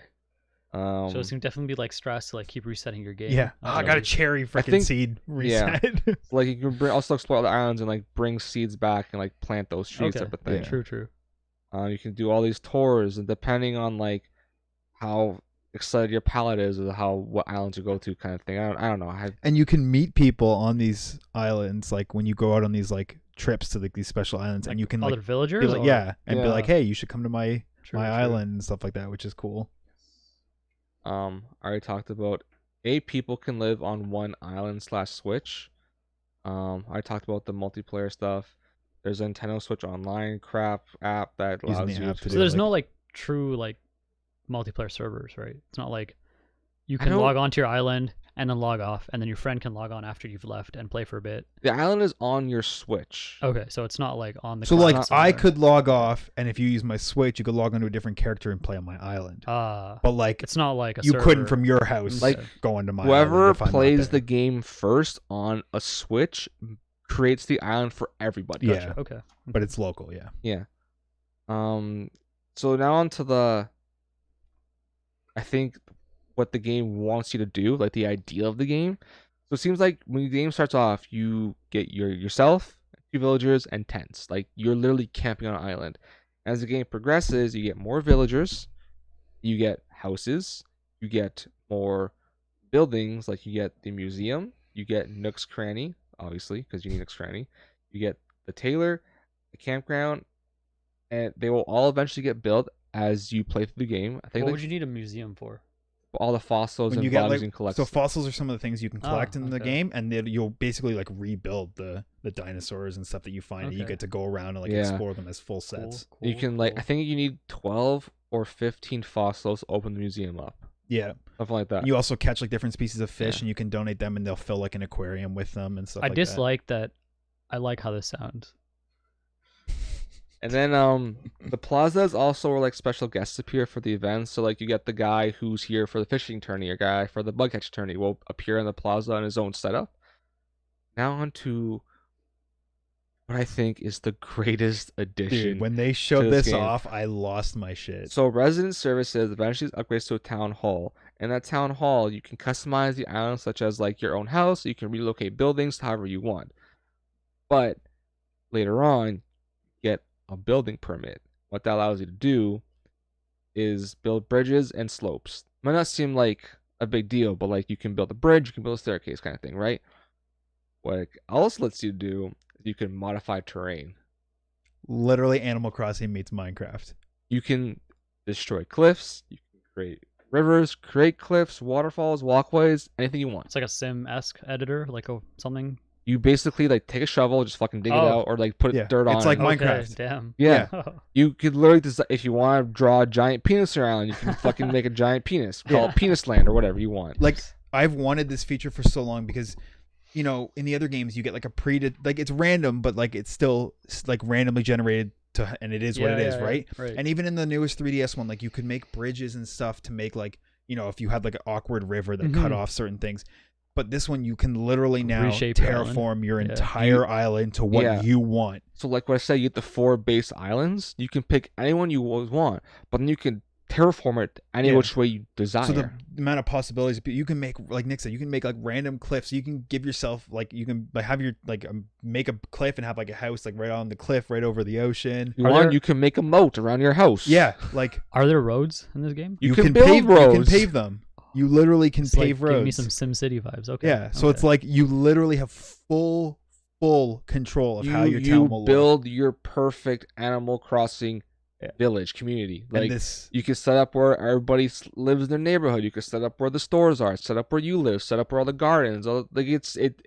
got a whatever neighbor you you want. hate, you can put him in a freaking corner of the map and make like the most annoyingly long, windy river a pathway that he has to walk to get anywhere because fuck that guy. Like, It's- the possibilities. And this is what I was saying about Resetti. And Nick said maybe getting stuck. Maybe there's like issues where when you're Sure, yeah, terraforming, your yeah. character gets stuck. I think it's gonna be great, and I am getting the Animal Crossing Switch. I'm gonna do. You are so lucky that you got that because I've been following tons of people on Twitter and apparently that shit is so hard to get. Once I saw it available, I was like, buy. Yeah, Like- it's a really nice Switch. I'm gonna do an unboxing live stream of it, Dude. probably. Dude. I didn't want to see the Nintendo one because I don't want to be spoiled by it. Yeah. Like I know what it looks like in pictures, but I don't want to see like. You still want that like satisfaction of like what's in the box. So March 13th, if I get it on the day of, hopefully I should, because that's when it's supposed to be like delivered. I'm going to open it on stream. Be great. that'll be hype. Then I'm gonna have excited. sex with it. What? That's I didn't say that. Hey, it's your prerogative. yeah, man. You You do do you. you do you. You paid for it. I'll probably play more I'm divisions. not one to king shame. So Yeah. I mean, like you do you, boo boo. Exactly. Anyone to yuck someone else's yum. Oh my god. Nope. Nope. Anything Big else on Animal Poppa Crossing? strikes. Jesus. What else you got for Animal Crossing? Will the sexy time also be on stream? Only a private stream, Matthew, just for you. Only for top Patreon supporters. Matthew is my top Patreon. He's also paying nothing. What? Can you? Because I've been like following like a whole bunch of people on Twitter and they're like, oh, it just came back, go, go, go. And then they'll be like, crap, I missed it. So maybe it's like in different countries it's tougher. I don't know. Once I saw it was available at Best Buy again, I was like, bye. Yeah, that's awesome. Divine one? Dude, it looks so good. Yeah, that's true. I've never owned a special console in my life, and I saw like they're doing Animal Crossing one. Like I had to. Yeah. I printed off what was like printed off like 2 weeks ago, and if there's anything more to get on today. Yeah. So we already talked about the GDC stuff. I have something to talk about really quickly. Sure. I was just going to talk about Project A. Go for it.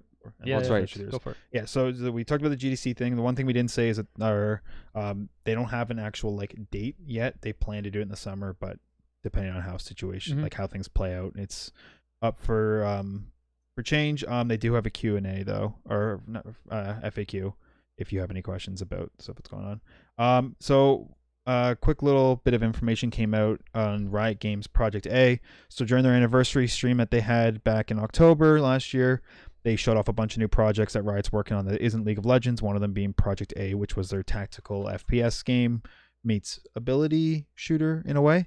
We didn't get to see too much about it, and with this information, there still isn't too much about it, but we did get a little bit, first of all being the name, which is called Valorant. So it's no longer Project A, it is called Valorant. I think Project A sounds cooler than Valorant. Yeah. You can't call something Project You A. could have. Yeah. I mean, you could, but so they also released on their YouTube channel a just shy of 3-minute video showcasing it in alpha footage. So if you want to check that out, it looks pretty cool. They also linked all of their socials for people, so if you want to follow them to stay up to date on any new information and stuff. One thing I found funny is there are some people who are already putting in their like Twitter bio professional Valorant like player as like one of the, and I'm like, but the game's in alpha. What? It's like when a new champion comes out Yeah. on League and people already write like there's like a Z mains Yeah. Reddit. So like there's like when Aphelios came out, there was an Aphelios mains Reddit when his name was released. Yeah. Like I'm gonna main that champion. It's just like this guy was like somebody again, like one person I followed on Twitter ended up like liking it, so it came up on my feed. But this guy like posted like X pro in like such and such game, current pro in at play Valorant, and I'm like, okay. But yeah, so you can follow their socials now to stay up to date on any information. I hope are we still talking about Valorant? Yeah. Okay. I was gonna say the one thing I think so, like other than its name in this short video, they didn't really show much more. And it could be that this is just what they wanted to show off, but part of me thinks that they kind of did this reveal because so this happened in the evening that they revealed all this stuff. The morning before this happened, IGN leaked a bunch of screenshots from the game, and leaked because they were not supposed to come out. So my guess is that maybe they were like, well, stuff's out, let's get on top of this and officially just show off a bit of stuff and give the name instead of getting all of the views going to the leaks from IGN. I don't know for sure, maybe they had planned on doing this, but either way, IGN, you goofed. You may not be getting very much more alpha or beta stuff for this game. Whoever signed the NDA and decided to post that article should be reprimanded for that. Yeah, you're probably in some big trouble. But yeah, so if you're interested, just check out their YouTube channel. They got a small video showing. You never break an NDA. No, because you'll get fucked. Do not. I saw a dude's name was I do not sign NDAs. It was like his name was like Ned. I do not sign NDAs. Bauer or something. Pretty funny. I had to verbally not sign, but I'd like verbally agree to an NDA for some like Walmart stuff. I remember. Had to do. So, Project Valorant. The thing that has me most excited about this game is they're promising 35 ping to everyone across North America. So if they can do that somehow, that'd be cool. Riot still can't give good ping to the West Coast, so that's what I'm saying. Also, I like the fact that all of the game servers are 128 tick. I don't know if like you guys really care about that. No, that's good. Like yeah, but I didn't really know a lot about this until like a year or two ago when you like kind of were telling me about this kind of stuff, and I've looked more into it. But I'm really happy because it shows that this team is focused on like the right stuff to make this a competitive shooter. So imagine playing a shooter at 10 tick. What games are 10 tick right now? Apex Legends, I think. Is it 10 tick? I believe so. Anyways, yeah. So I'm looking forward to that stuff. Yeah, still a ways away. The infrastructure in alpha, but looks cool. Like I was saying before the show, I hope it's not too ultimate based. I hope it's not like waiting out the map and then waiting till your ultimate cooldowns are up and then using the ultimates to make it play. From what I've seen, because that's not and really... the way they describe the game is, I think that the abilities are going to take a backseat to the gunplay, and they're more just like tactical usage. Yeah, they did say and that. Stuff like that. And Nick made a good comparison about this earlier. I said it was like Rainbow Six Siege. It's like your Rainbow Six Siege was made to CS:GO game. Yeah, and that makes sense because like the game is all, you don't really getting kills with your abilities. They're more just advancing the map movement. But I am with you on that because that's my biggest pet peeve with Overwatch. And I know Overwatch is a much more different game because like, you know, people have different health bars and stuff like that. But Overwatch seemed like a game where it's like you're in a choke. Okay, everyone has ults. Whichever team wins with their 6 ults over the other team's 6 ults advances or doesn't advance. And it seemed like the game was based around those ult timers, and not a lot happened other than just like peppering each other to charge the ultimates. So I hope that this game isn't super reliant on the abilities. I hope they do take a backseat and let the gunplay be the the driving factor for how interactions work. I got you saying that you're gonna try mouse and keyboard out, so Yeah, that'd be exciting. If a controller settings also, are I good, feel like you felt like I was shaming you. I wasn't. I was really genuinely curious. So. Well, I shame him. I've been shamed enough, but I do like I said, I played DoD for years on mouse and keyboard. Like, it's not that I hate it. Be it's prepared just better. to be very frustrated. See, the thing is, I've accepted that I'm shit on mouse and keyboard. Uh-huh. I'm just shit in general. So I've accepted it over the years. So when I lose, I don't feel as bad because I'm like, yeah, I suck. Okay, fair Yeah. enough. It takes a while to get good. Yeah. Well, that's the other thing is I can't just expect to pick up a game and be good at it. You got to work at it. Some people have that gift, but Proud. yes. But yeah, you. Did you have something else you wanted to add after? Yeah. Yeah. About Valorant or Well, in general, you No. had moving on from this piece of news to another piece of juicy news. Recently, Well, Star Citizen. it is Cloud Imperium Games. Oh, I thought you was gonna talk about the new Baldur's Gate trailer again. Cloud Imperium Games has come out and released their new roadmap, their most recent roadmap for Squadron 42. Turns out that a lot of things are way behind. Surprise, surprise. Oh shit, eh? Whoa, dude. You know that's the reason crazy. why Crytek dropped their lawsuit, right? Because Yeah. they're like, oh, the game's not even ready yet, so fuck it. I didn't know that. Okay. Good Yeah. to know. But yeah, just thought I'd, because I don't want to be disingenuous when I talk about Star Citizen, you know. So. Yes, Matthew. So Yeah. thought I'd let you guys know. Maybe that gives you some vindication. Maybe it makes you feel good. See, Either that's the way. thing. Is like I don't want it to fail because I feel bad for people who are invested in it, both financially and mentally. Hey, I just am- 2025 release date. I'm a doubter. Hopefully. That's the thing. Is Yeah. I don't Yeah, want sure, it to fail. it's I, good. I want nothing more than this game to It's good to succeed. be a healthy but I don't skeptic. think it will. There's a better chance that the TEC will have their downtown relief line built before Star Citizen comes out. True. GG. Honestly, that wouldn't be a bad thing. I'd go for the relief line. So would every other Yeah, citizen so yeah, in this freaking but so- city. People are like, rah, you know, But why is it so far behind? I'm sorry, but if you are surprised But- by this, you live under a rock. I know the solution.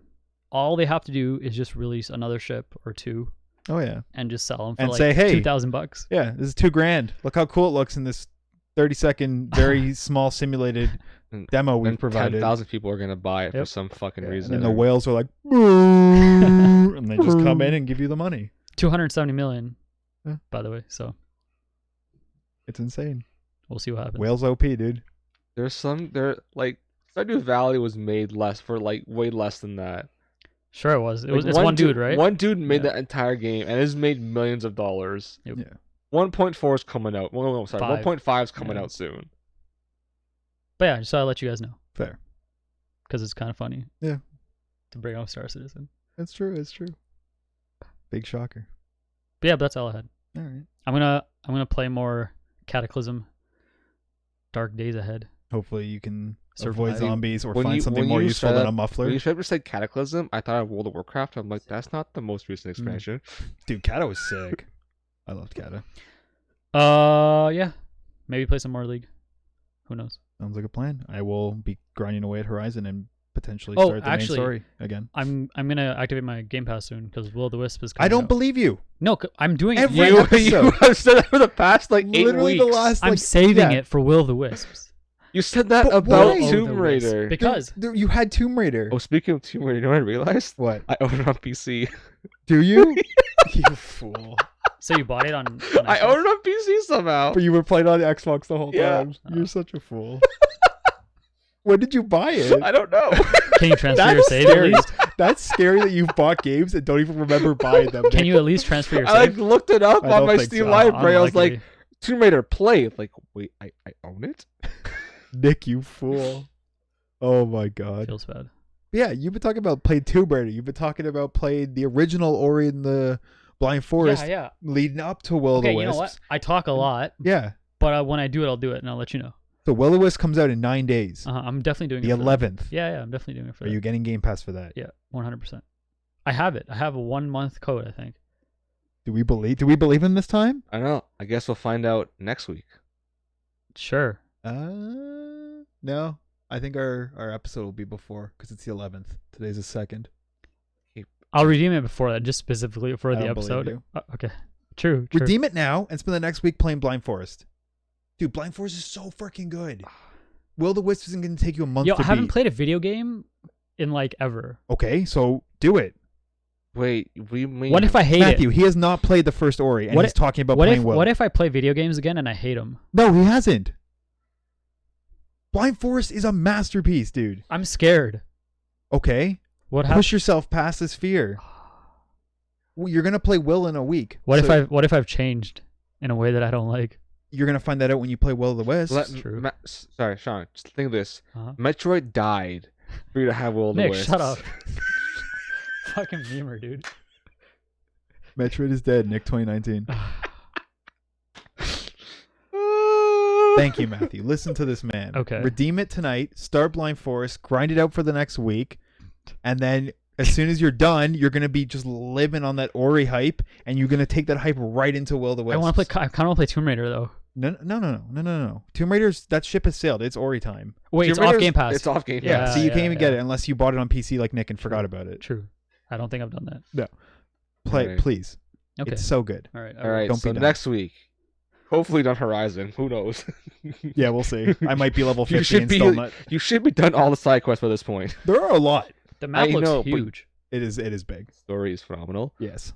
Play fucking Ori, and I'll play Division 2. And you have some feedback on Warlords. going back to New York. With that, right, Our ladies and extra long gentlemen, catch-up episode. I think we are done. It's been myself, Big Poppa, and Brad Crab the Crab. Big Poppa. Thank you for watching the We Can Play podcast. With much peace and love, we out.